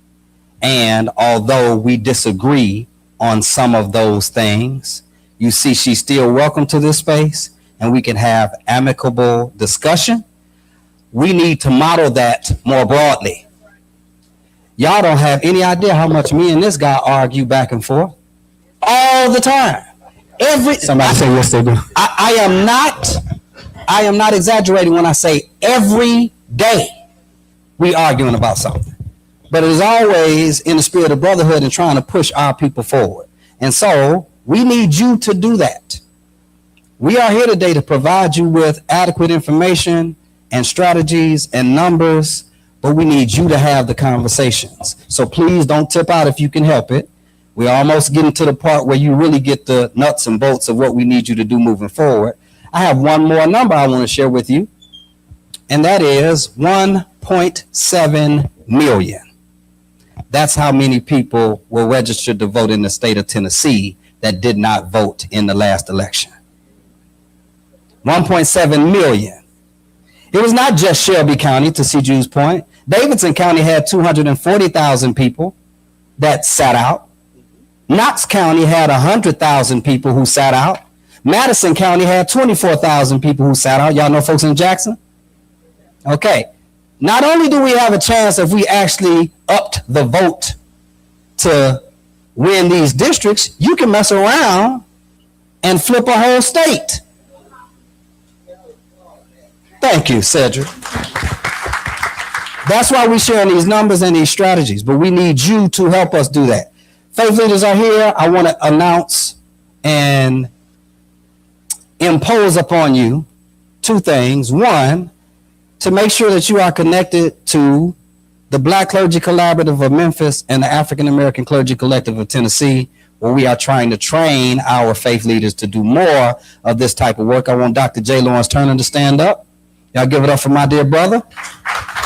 So all of you preachers in here, before you leave, if you are not already a part of the Black Clergy Collaborative of Memphis or the African American Clergy Collective of Tennessee, please make sure you see him. And Dr. Shirley Bondon, who is the executive director. Stand up, Dr. Bondon. Y'all give it up for her.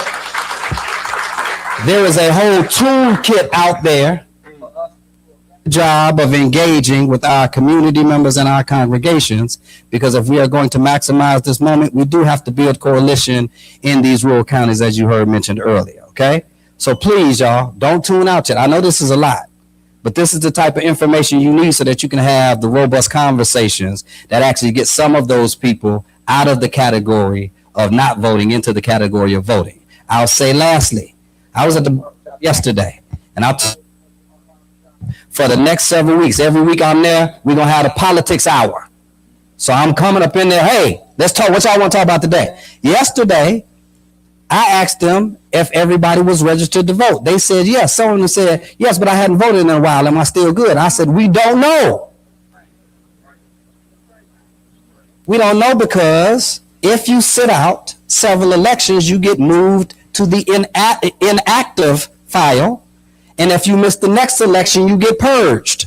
And earlier this year, we've seen several people get purged from the voter roll. So you might not know. Make sure you check your voter status. We'll have links in the comments for you to check the voter status, okay? So please, y'all, a few more minutes. We're getting really to the nuts and bolts, but it's a few more angles that we need to travel down. So one more time, y'all, give it up for CJ. All right. Whenever people talk about strategy, I know that, Earle can talk and I might can talk a little bit, and then Tammy says she can get long. I know that people want verbs. We give some philosophy and some theory. Here's a verb. I have to think about my C3, C4 status right here. I'm not supposed to get really partisan, so I ain't going to say Democrat or Republican. But here's part of the strategy. Break the MAGA supermajority. All right? What's happening is they have 2/3 in our House and 2/3 in our Senate, so they can do whatever they want to do. Whoever you think MAGA is with 2/3 majority of the power. Now, I would like to bring up a person who I have known my entire adult life. When I said that somebody says that I do math for the sake of math, it was this insulting brother. But give it up for what I'm going to call my best friend, Adelakim Abombiaka.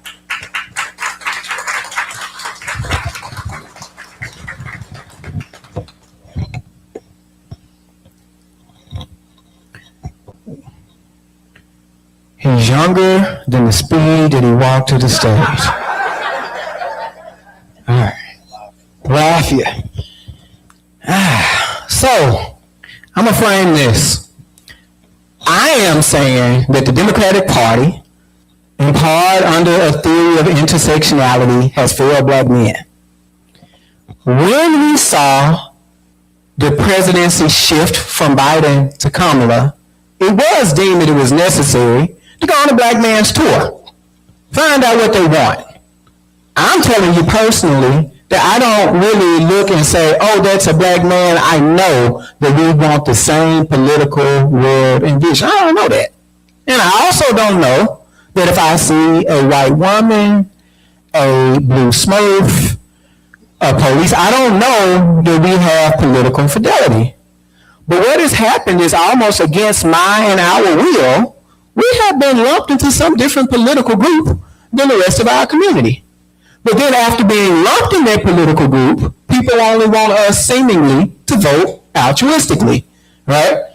I work for Planned Parenthood and I'm pro-abortion, okay? But I can't get one. So I don't know if the best political strategy was to talk to me only about the fall of Roe versus Wade. I do not have any doubt in my mind that a woman can be president, but that don't solve any of my political needs and problems. So the goal of this conversation is to take a look into some things that black men might want politically, and to say that, you know, we were the second most contiguous voting group for Kamala, by the way, right? I think that's important because it felt for a while like the media was poised to blame her not winning on the sexism of men. That's such a scapegoating, sort of like still racist, but even makes Kendi call a gender racist sort of thing. But we are not the biggest recipients of DEI or white supremacy, right? So I feel like we were caught in a particular space. So the goal of this is to take a second to center some issues that may matter to us, and I'm still not willing to do that uncritically. But I do think that people who want black men to be allies should take seriously an agenda that they can look at without trying to call it patriarchal or the erasure of women and girls. So with that said, I want to give our day the same grace to have a minute or so to say whatever he wants, and then we'll get into some numbers. Good afternoon, everyone. I'll start with a Owe Yoruba, which is a Yoruba proverb. And it says, Agbon Lokba Kije Ki Akbe Agba Niwere. It is the collective wisdom of others that keeps an elder from being regarded as a fool. When we look and we see what's going on in our communities, we have our finger on the pulse to some degree when we go to a barbershop, beauty shop, etc. But we still don't hear what's going on, and then we don't believe our lying eyes. And what's happening is most of the population, let's say the 275,000 people who didn't vote, of them, I'm talking about the black ones, and within that, the black males, okay? What is the reason that some of them did not vote, okay? Many of these individuals, and all of us have talked to them, they're actually called disaffected black males, those who have gained some element of apathy towards the political process, okay? Those individuals are the same individuals that when they do vote, okay, tend to say, oh, how come we can't try a different side this time? We're always going for the Democrats. How come we can't go with someone else? Or when they really think they're wise, they say, let's vote for a third party candidate. But they're completely disconnected from political information or the political process. And then when we want to draw them back in, we give them someone else's narrative, which always positions them as the addendum on someone else's story. It's never something that they can say, okay, well, that actually speaks to me. So, for example, a neighbor of mine who always talks, as if he's, interested in politics and stuff like that. He's an intelligent brother. But during this last general election for president of the United States, he had started coming to me and saying that he was not planning to vote for Kamala. And he was saying, I said, well, why not? And he was saying, I just don't know. Now, that's a red flag for a disaffected black male who at least is on the fence of it. Okay, you'd much rather that than someone who's a Fox News supporter type, okay? And then, no matter what I said, he kept saying, yeah, I just don't know. I just can't, I just don't know. And ultimately, he didn't vote for Kamala. How much of that is Kamala's fault? And I said it. Because she had an agenda, okay, and I think she may have been the only one that had an agenda that said something about black males, but what's the substance of said agenda? Well, she said it. Cryptocurrency, okay, which is a scam, okay. Marijuana, I'm not a smoker. And incarceration, never been to jail, okay. So what are we saying? That all black men, or the vast majority, are peddling cryptocurrency, in jail or just got out, or what have you. That is a flaw. When you're trying to put, and the individual who I was talking to, none of these things match him either. He may do some gummies every once in a while, but that's not part of a large coalition. Okay, that's not something that he says, okay, that's going to help me with my job. That's going to help me with job training. That's going to help me with retirement. It's not any of that. Okay, why isn't it? Why did those individuals, when Stacey Abrams was running for governor in Georgia, why were black men going to the polls, voting for Kemp, okay, who had a lot to do with purging voter rolls of some of these same black men, and then voting against her and voting for the two Democratic senators? What was her black male agenda? And when you don't have one, when you don't listen to history, okay, then it makes it easy for someone else to stand over to the side, throw a couple rocks at you, and just filter a little off. Either you can get just a few to vote for in that direction, or get a few not to vote at all. That is a failure. These are the things that have to be corrected, and it's part of correcting it is with our messaging. So I want to do a few things. I want to highlight some issues that folks may face, talk about an agenda and who may have one, and again, none of this uncritically. I didn't know this because it's not anything that I've ever dealt with personally, but I know people who've dealt with it personally. If you were to guess, do you think more black men or black women are homeless? What do you think? I'm paying in the audience. I'm wanting the people know. People are saying black women, black men. Well, let me ask this question. Who has access to homeless shelters? Who's preferenced? Okay. So what I started to learn, one, let me say this. I don't want nobody to be homeless. Right? I'm clear. That's not a competition that I want to try to win. But I was very concerned when talking and through having organizing conversations with dealing with men who were saying, you know what, I'm ashamed because I went to jail. I was able to get a good job, but I couldn't get a place in my name because of this, this, and that. They put me in a relationship where we had different values. I wanted to save my money. She wanted to spend money. And I knew that if we got into a conversation, she'd call the police and put me out.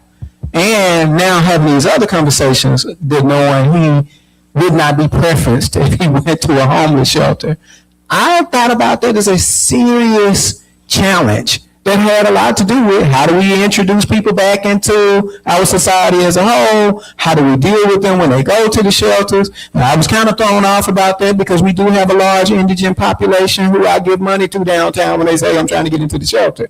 But I'd like for you to talk about maybe that or a couple of the issues that you think we need to highlight, because maybe these are just beneath the surface. Maybe people don't know that these are real challenges that are plaguing specifically Black men. Then we'll transition and talk about the agenda. You can even make that transition.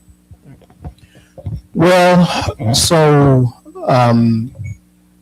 I was working as a manager at one of the Nike distribution centers here in Memphis.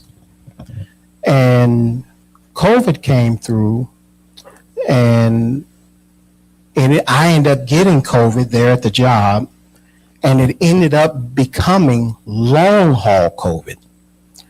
A lot of people aren't, anyone familiar with long haul COVID? So it can affect your neurology, your neurological systems. It can affect your memory. It can affect your heart, and it's kind of random in the way that it does this. But I had lost my memory, and I'm talking about things that I've done for ages and ages, just no clue on how to start. And I realized this must be what it's like to have Alzheimer's. When I needed to go to the doctor, I would know that I'm supposed to be going to a doctor, just couldn't remember who, just couldn't remember what time, couldn't remember, was this the right day?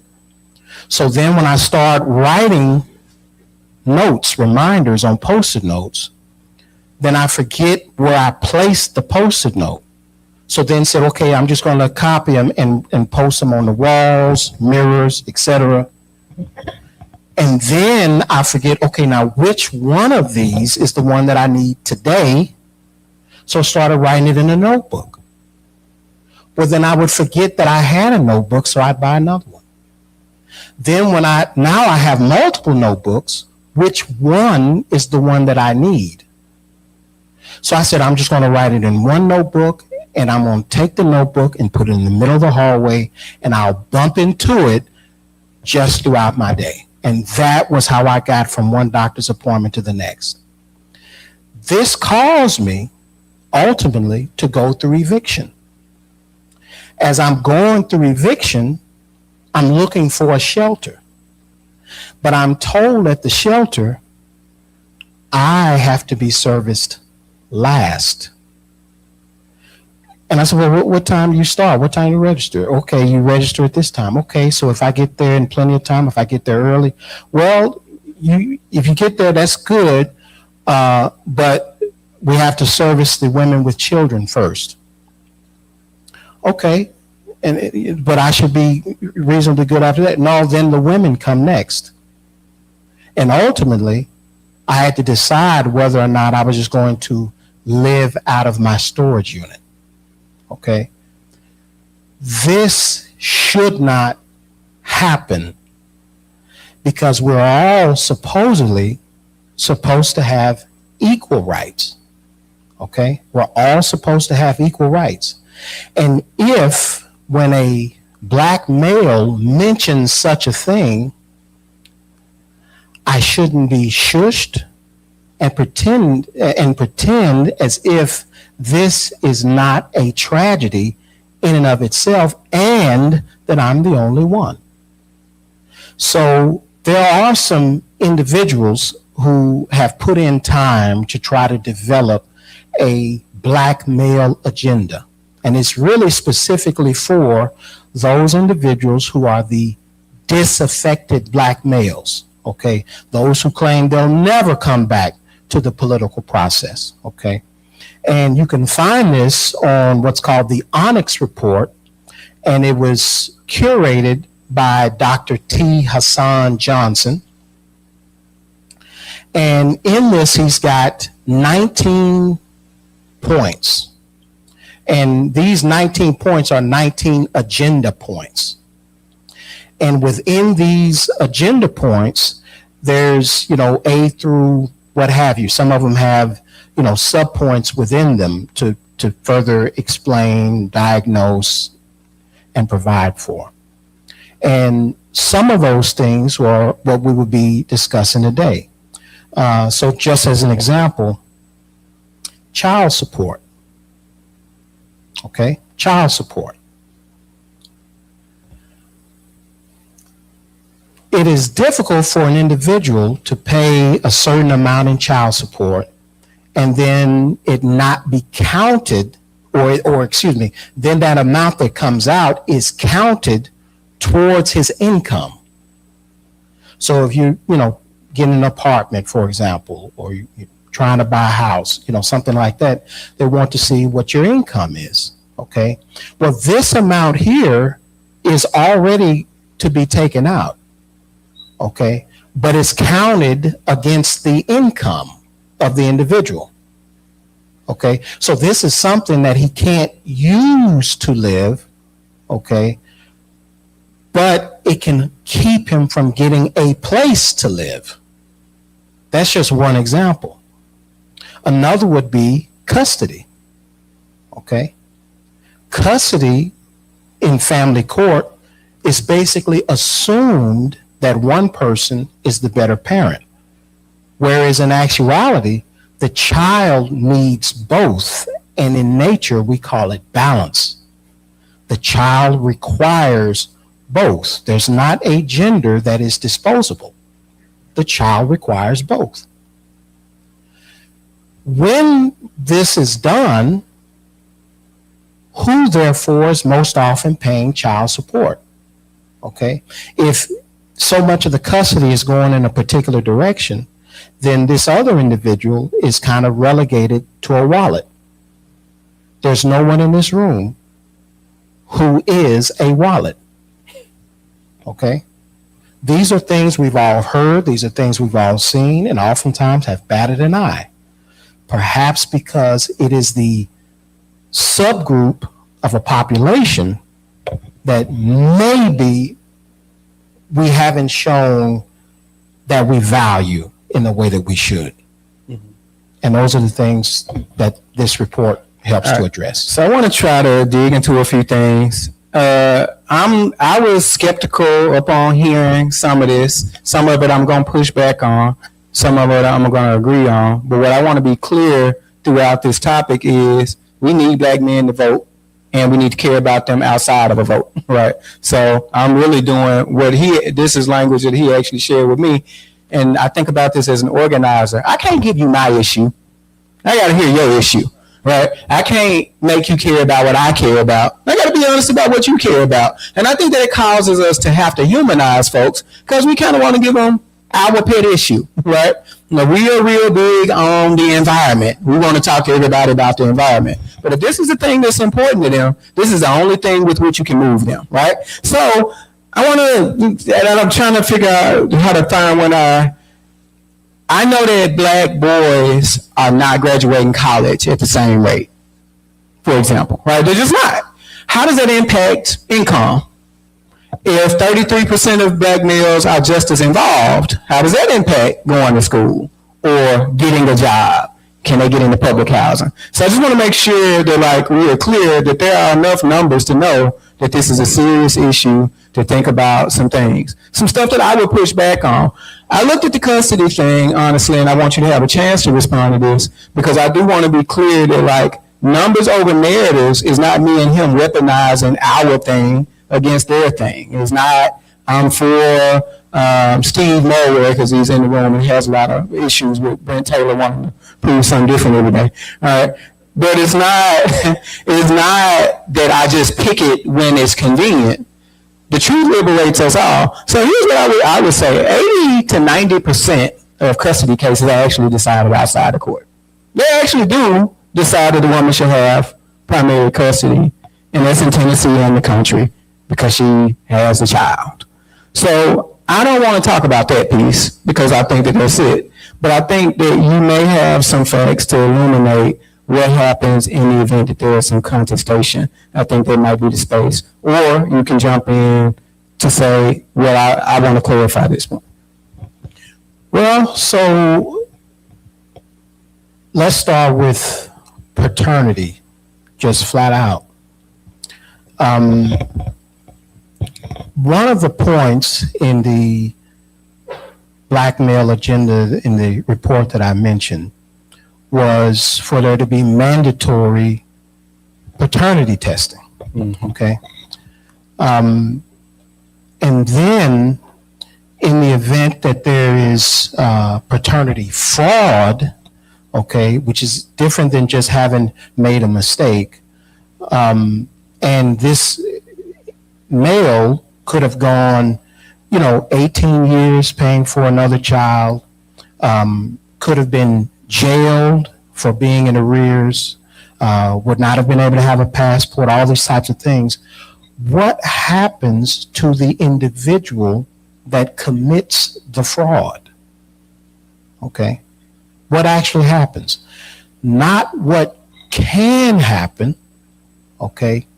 What typically happens, all right? Particularly if, let's say, it went on for 5 years, so that let's say the child is 5 years old.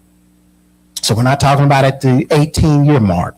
So the child is 5 years old. So this individual's been paying this for 5 years. He's not rich, may not even be well-to-do in any way. So he's, struggling to put his coins together just like everyone else. But at the point this is realized, what justice does he receive? Typically, zero. Why? Because the refrain is, well, what's best for the child? And everyone will nod and say, it makes sense. The child is an innocent party. Pardon? There are two innocent parties. He didn't commit a fraud. There are two innocent parties. And if every time it's time for this individual to receive justice, we always punt onto some other issue, that's what makes him or a disaffected black male who's apathetic towards the political system. So let's like parse that, and then we'll like get to some of what it means for the folks in the room to organize with us. But I want to highlight something. I didn't know this. Touche, or Antonio Parkinson's, actually sponsored a bill. Do you know what I'm talking about? It's about Tennessee and paternity fraud. What's that statistic? If I can recall, it was a third of men who have a child outside of wedlock who signed the birth certificate, find that the child is not theirs, which that is a very large number. Now, they didn't even take into account married couples because the child is assumed to be his child. But it's, it's a little different by process when, it's outside of wedlock or what have you. And that's what the bill was trying to address, is to get some type of mandatory paternity testing on that. Cool. Well, I appreciate this segment as well. We want to move to the organizing parts, but I want to highlight that he mentioned Dr. Tia Son Johnson, a 19-point agenda. There are way more things than we could talk about, but the thing that I want to drive home here is everybody in this country is hurting. There's not anybody that you can look at and decide that they too privileged, and that's including white people, right? Like, even the folks who are part of the MAGA agenda do not recognize that they have more in common with the two black men on the stage than they do Mr. Doge, Mr. Data Center, right?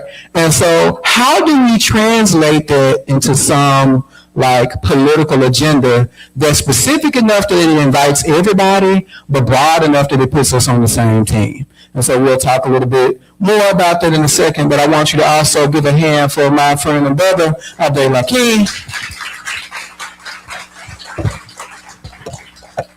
I trust that Earle is putting stuff on the screen. As he does it, I want to share two things that I want. The kids, that means I don't got uncle age because I call them the kids. Modern music or media has this thing about who is the birthday. That ain't really my lingo, and I want to change it from people to what's the birthday. what is the offer? What is the thing that we should be talking about? What's a political vision that will really get everybody from West Tennessee to East Tennessee, right? I don't know that I know that, but this is the one I'm trying, and I want to share with you. 2 points. One, I think that nobody should be homeless, hungry, unhealthy, or uneducated in this country aside from aggressive personal choice. It should not be because you don't have access to it. When you say that, you know why it scares the wealthy? Because they do know you got to pay for that somewhere. Right? You can't just do that. You got to pay for it. And what they are afraid of is that we will say no for our labor, for our consumerism, for our participation in this system. You're going to contribute your fair share. You will still be able to live your 1% lifestyle, right? Eat anything, live in anything, and all of that. However, the rest of us don't have to constantly be on the brink of existential crisis every paycheck, right? And some of y'all are bigger time than that, but you get the drill. The second thing that I think is the birthday is that corporate execs and wealthy persons should go to jail for the corruption of our food, soil, water, air, medicine, information, financial institutions, and elections. I don't expect you to remember all of those, but just know that all of those are vital to your survival and the survival of a democracy. They cannot spread that all over the world using your brothers, sisters, family members, and friends in the military, talking about we spreading democracy, but destroy it here, right? And I believe that there are more people in this state, in this country, that will coalesce around those two things than anything else. I want to be clear. I'm for fair policy and loving community for everybody. So what that means is there is no identity group or belief. I get to say it's silly, right? But I want you to be able to thrive, as you said. You should be able to exist. You should be able to vote. You should be able to work. Now, I hope that there's something that folks in this room can agree with, but I'm happy for you to argue with me for a few minutes afterwards if you're like, I just don't like that thing about it, but some people need to be homeless. I want to hear you say that, right? Or if you think they can mess up our, look, XAI is going to make so many jobs, Timmy, it's okay for them to pollute the air, all right? And that's why there's justification for, let's say, a mayor to gaslight us and tell us that we don't know what turbines look like and we don't smell gas. Right?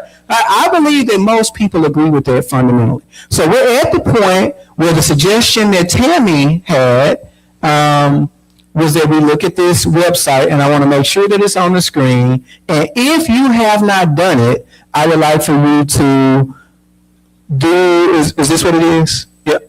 So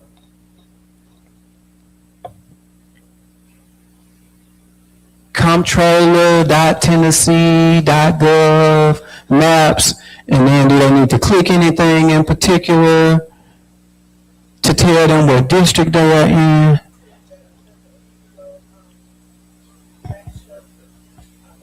All right. So while they're doing that, I'm just saying that maybe people are apathetic because they don't feel included. They don't know what's in it for them. They don't see a vision. The other side has a vision. You know what their vision is? They call it free market capitalism. Who is free? The richest folks. What are they free from? Taxation and regulation. Taxation because the things that I'm saying everybody should have, they don't want to pay for. And regulation because they ought to be able to foul up the planet in our democracy and pay no penalty. And that's why they want to control your school board, your congressional district. They don't want you to have a voice because they want to be able to cement that power and you have no recourse. All right? That's what this is about to me. So as many organizations, organizing conversations as I have, look, nobody should be on the brink of existential crisis, and 1% of the folks have 37% of the wealth. That's insane. We absolutely have enough money to feed everybody. People can absolutely not have to be on the streets. Yes, there's a way that education does not have to be the commodity that it is, and then we need to be real about structured poverty and ignorance, right? Because how do the few rule the many? I'm just waiting until we put it on the screen, but I can preach. They keep us iffy. The I is for ignorant. The F is for fearful, right? If you don't know, or you're scared to say that it's on purpose, Yeah, they drew it for Brent Taylor. They did. It was a plan. He was saying make Memphis matter before it happened. All right. Do we have it? This is. We'll get it up in a second. Well, I would like to take some questions. I tried to be relatively prepared for all the panelists who are on the stage, so I feel like I may be able to answer them. If I get in deep water, I will pass them to him. But what we're going to do is we're going to make sure we have the district. We're going to put up a script. I'm going to ask you to text 10 folks that you feel that you have influence with, who may or may not need this information, but you want to pull them into this work. So you're going to say, hey, I just used this tool to find out what district I'm in. And I want to make sure that everybody knows what district they're in. Also, I want to be courteous. This what's happening right now is all my fault because I gave it to Earle late. So I don't want to put the pressure on him. I'm sorry, Earle, in public in front of all of them. He said shut up, so I guess that means I'm forgiven. All right.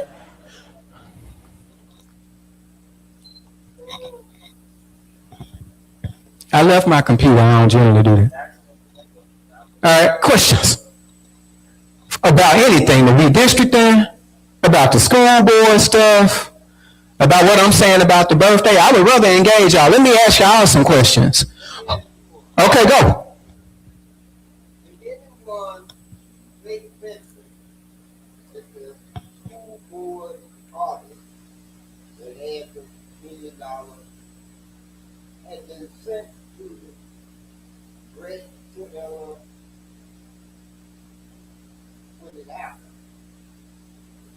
They did 22 and 23, the audit. Uh-huh.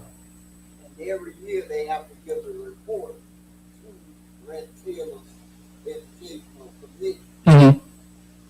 But then it's 26, he's presenting it at the cost of some folks that weren't even elected. I got your question. All right, so let's look at the one on the board. Well, let me address what you're saying. The audit is due. The audit was incomplete. The audit was for an amount that is statistically insignificant. And they are not telling you that there are other counties with irregularities in their audit. So that's not the reason. What he's saying is that they kind of tipped Mr. Taylor and White so that they could use this as ammunition against our district. Do you want to address that? So to be clear, it was for 3 years. It's supposed to be from 22 to 24. So 20, 21, 22, 22, 22, 23, 24 school years. So 3 school years. And they are looking at some of the things that are in the 24, 25 school year. The irregularity behind this is the first time that we know of that a forensic audit has been done for a school district. So I think what you may be thinking about too is that every year we do have an annual audit. Every school district has to have an annual audit. There are other counties who have had multiple irregularities over multiple years in that regular audit. We never had any findings in all of those years. Say never? Never. Never had any findings. There are some school districts who have had multiple years of findings of potential mismanagement, abuse, even have to pay the IRS because they failed that they had penalties. So there's one school district that had $1 million worth of penalties that they had to pay. So that's not going anywhere, but not going for students. So they came in intentionally to do the forensic audit because they needed a trigger. And they did something that you normally don't do. What I understand in the process of forensic audits is that they gave a report based off of an interim audit, which means there have been no findings. They're just observations. So at the end, when this is completed, which I think it's anticipated being completed by June, you may see some things.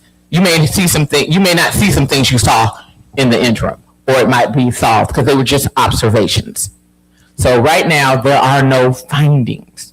They're just observations because they are not finished. So they are using an incomplete report to potentially make a decision.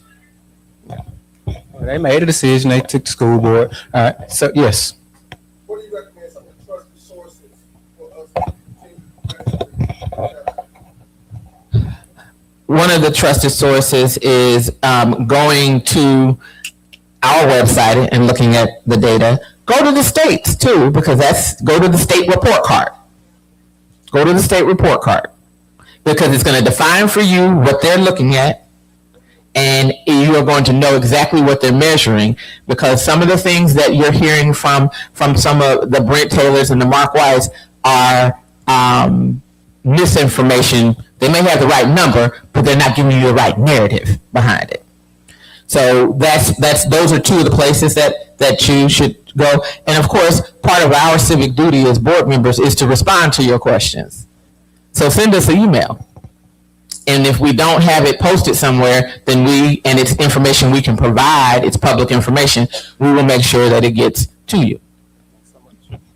All right, so I'm going to give it to Tammy Sawyer. I want to say, hey, so let me actually ask this question. You can answer by raising your hand. How many folks already know what district you're in?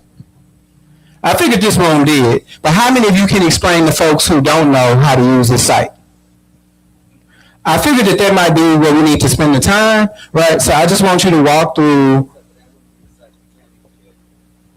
I mean, it's all the same. It all goes from the same direction. All All right. So Tennessee, sos.tn.gov is the direct website, but like ACLU and others are putting together lawsuits and other things. So you can find the interactive map in several places. Pastor Earle, if you can scroll down just a little bit more. Tennessee, keep going.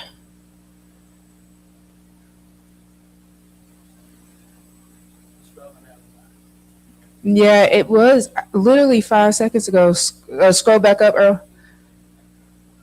It's not check my voter status. It's go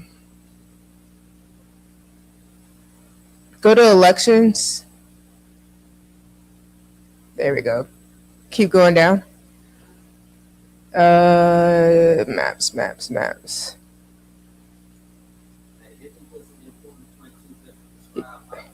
It is to find information. Absolutely. Yeah. Absolutely. Scroll back up. And so we need to change sites. For that, what I want to know is that everybody in here feels like you can guide a person to the information that they need to have. Yeah. Try another one. Yeah, we're going to make sure that you have the thing. You want to save it to your phone.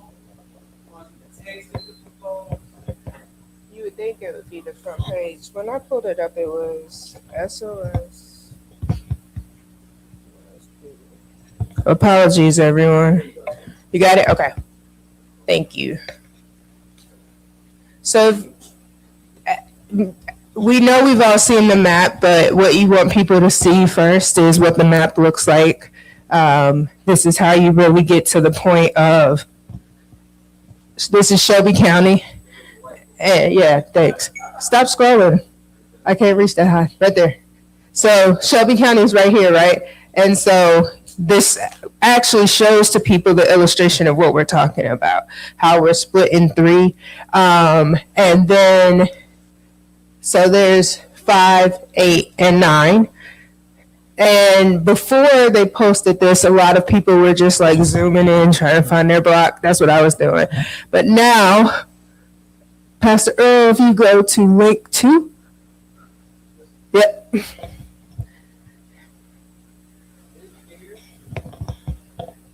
And you click enter.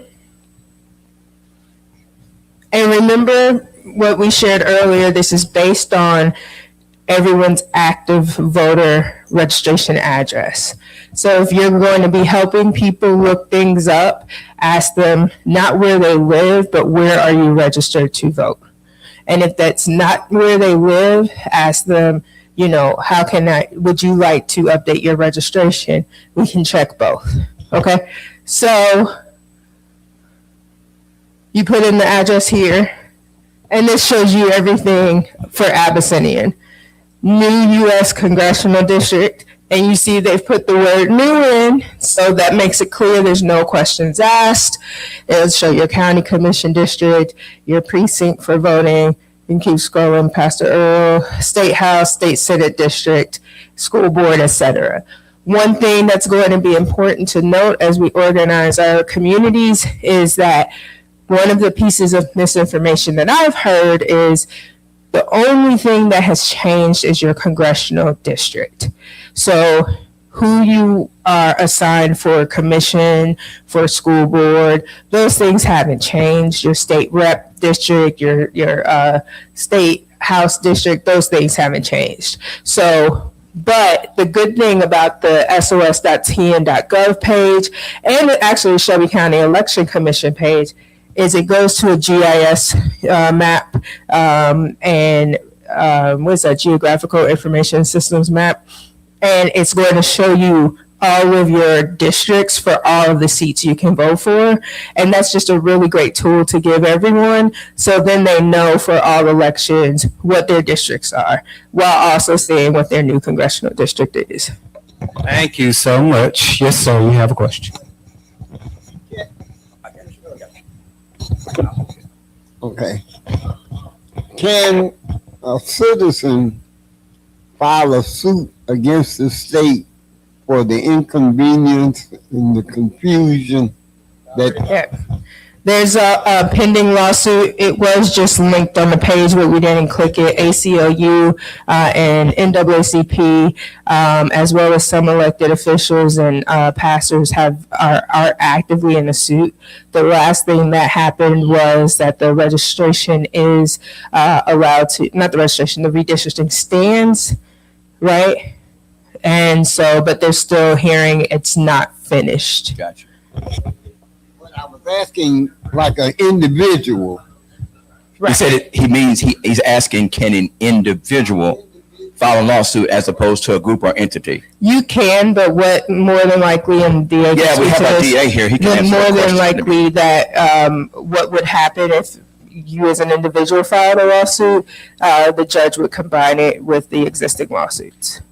What she just No, I mean, so no, what Clerk Sawyer said is absolutely correct. Any voter would have standing technically under the law to file such a lawsuit. But since there already are several lawsuits filed by various Democratic elected officials and organizations like the ACLU and the NAACP, that suit would get consolidated with the others. So. But I'm asking, can individual citizens do that? Do they have to be? Yeah. Yes. You can. Yes, you can go file a lawsuit. ACLU and the NAA. Oh, sorry. We had 10,000 people filing the suit every day, every other day. No, sir, that wouldn't, the judge, it wouldn't have the impact that, I hear you about the power of numbers, but by the time the people you're going to upset with or impact with that are going to look like us, because it's going to be clerks paid $40,000 a day, a year, who are the ones who've got to file all that. It's going to be, the staff. And the judges, by the time they get a list, would just consolidate it. So it wouldn't have, even if we did a mass movement of people just filing against them every day, it wouldn't have that impact. In my opinion, no bad ideas. Do you have a question? Go ahead. I want to first say this. Brett Thompson, great to be here. I've been to 4 of these this week. The best one, I see my pastor back there from Mr. Boulevard, Earle, like a brother. Didn't know you were politically brilliant. And pastor. We sat at Frank Ray's church. What was that, Thursday? Pastor Frank Ray's. Pastor, y'all put on a show. Let me say this. I know the people are listening. I took good notes today. The other day I committed it to memory. So let me give you some numbers. Remember this number, 1%. Stacey Abrams lost Georgia, come on, Aaron, by 1%. Harold Ford Jr. lost the state of Tennessee. How many years was that ago? By 1%. almost every race I had, Pearl knows where I'm going, this cycle was 1%. First, the board member, help me out, Doris Joyce Coleman won by 27 votes. Let me help you out. Wanda Halbert, my good friend clerk, I don't care what you think about her, with the most negative risk for the past 8 years, lost by less than 1%, 121 votes. My good friend, who's vice chair of this party, won his race after spending $150,000 by 0.05%. He won by 167 votes. I woke up this morning, Pastor Earle, and for the first time in history, Alabama Democrats have outvoted the Republicans. Lakeisha Lance Bottoms is probably going to be your next governor. She's polling today at 61%. For the first time in history, Louisiana voted in 6 weeks, 850,000. The difference in the mayoral race was 270,000 votes. Mick Cassidy's pastor's getting on me. We just had a turnout of 16%. So I called my good friend, who's a numbers guy, Brian Harris, yesterday. The number you want to give them is the 18%. 4 years ago, y'all turned out at 18%. You got to really pray with me, because to get from 18% to 50%, that would be, am I right about it, district attorney? That'd be a 200% increase. You go to 16% to 32 to 48. I'm not going to tell you it's not going to happen. But with these kind of meetings, it is. Stay with me. Harrington, the turnout in where you're sitting was 80%. I know you don't believe it. Call me. I gave the numbers. All right. So I'm going to say this, Pastor, and to the group. We need more of this. And I heard you talk about the broadness of it. We're going to have to educate our people, because we don't know. Not only can you win all these countywide races, you heard it here first. We can take the governor, and we don't need 75%. Okay? God bless you. All right. Thanks so much for that comment. Thanks for all questions and the answers. So if we are cool with how to do that, are you going to make an announcement before we text? I do. And again, thank y'all for your deep engagement and the time. I know the hour's getting a bit long, but we know how valuable this stuff is. And so in a moment, for those who need to leave, we'll just set up something so that you can. For those who need to stay and you got some more questions, this is very important. So we'll take as much time as we can. I'll take as much time as I can. I'll tell y'all what I got to do. I still got a sermon to record for our virtual service tomorrow. Okay. But I'm here and we're locked in on this. There are 2 announcements I need to make before we move forward, because I need y'all to hear this before you leave. One, speaking of these types of events, Senator Ramesh Agberry on Tuesday, June the 2nd, is going to have a town hall meeting. It'll be at the Southwest Community College Whitehaven Center, right around from here. That's at 1234 Finley Road, the old Kroger, for those who are in Whitehaven. Okay. And so please attend that. It'll be at 6 Second. The Black Clergy Collaborative of Memphis and the African American Clergy Collective of Tennessee will be hosting a rally. It is a Souls to the Polls rally, because we know we have to keep doing things like this. It'll be June the 7th at Mississippi Boulevard Christian Church at 6 p.m. You will hear and see more about this. What I want to ask is that every time you see this on your social media timeline, you like, comment, and every time you see this, whether it's something here, whether it is the Black Clergy Collaborative of Memphis, African American Clergy Collective of Tennessee, town hall meetings where you know people are getting vital information. This is not the end of the work, okay? We are not saying that we have completed the work here. What we have tried to do and are trying to do is give you the adequate information and tools. So one of the things we need to do, I am going to try my best. I know that the website that has been cited is tn.sos.gov. sos.tn.gov. Everybody who has registered today, everybody who signed in, you'll get an email from Up the Vote with the link on it. Make sure you have signed in. You hear that, Miss Aretha? Make sure you signed in. That's an inside joke. But make sure we have your email address and we'll send this out. But we need to keep building databases. And even outside of building databases, you got to have some conversation with your people. gotta have some conversation with your people. So I'll pitch it back to CJ. Yeah, because conversations with your people. My part is less than 5 minutes, right? Because all I want you to do is realize that you can absolutely memorize sos.tennessee.gov, and I just want you to send it out to other folks. Pick 10 folks that you have some influence with. The goal in that conversation is to start political conversation with them and say, we're going to have some events.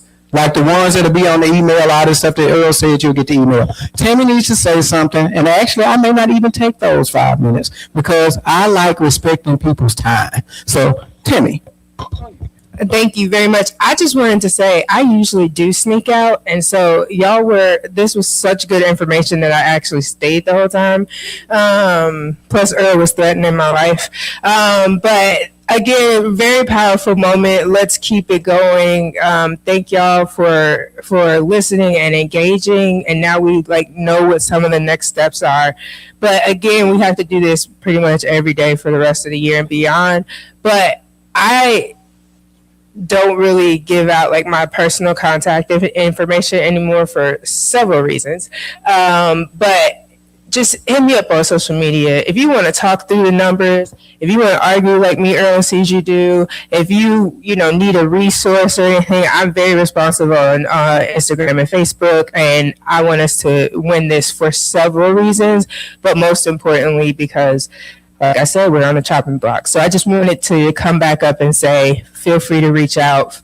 Feel free to invite me. I'm in the game, and y'all be blessed. I'm going to go to the next thing. Thank you, Siju, and Pastor Earle. Peace. Earle, can you just put on the screen the mock script? We're not going to even go through it because I want to save time, and y'all can stick around and argue with me, blame me for this part being difficult.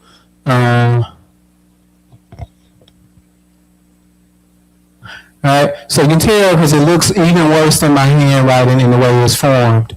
But this is an example of how you might use that link, right? You use it yourself. That's what the first dot is. So what was it? Can anybody say it out loud? It was SOS.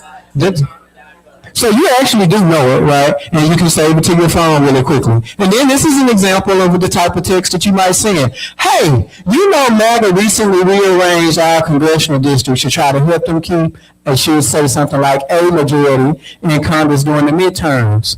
I just used this link to find out what my new congressional district is, and I'm trying to make sure everybody in my circle knows. And so when you look at this and tell me what district you're in, now you can reword it however you want to, but that's the general idea. You need to create a sense of urgency. You need to tell them what's in it for them and all of that. And if they say yes, you can send them a link. And then you say something like this, because this is the thing. You have to move people into this movement, right? You can't just do this and walk away from them, because we know that if you do that, they're going to walk away too, right? And they may walk away apathetic. So what you want to do is you had a conversation, hey, we'll be meeting again next month to learn more about how all of this works. And this is an actual thing that we're having next month. So if they say yes, you can say, hey, will you attend this thing on June 27th, 11 o'clock to 12:30? I'm calling it Black Civics 101 because that's the name of the day, but it's really civics, but I am going to talk about some specific things to where black folks fit into it. And if they say no, you don't ever have to fall out with folks. My answer to no is always, okay, can we talk some more about this later? I just want to keep them on the hook for as much as I can. So with that being said, I hope that, as we say in Black Church, all hearts and minds are clear. The website again is sos.tennessee.gov, right? And we will have this in the email. We will have the events plural in the email so that you can get folks out. I want to thank everybody who's in attendance. That includes our panelists, our people, our electeds. Thank you so much. Go in peace. All day if you must. All right.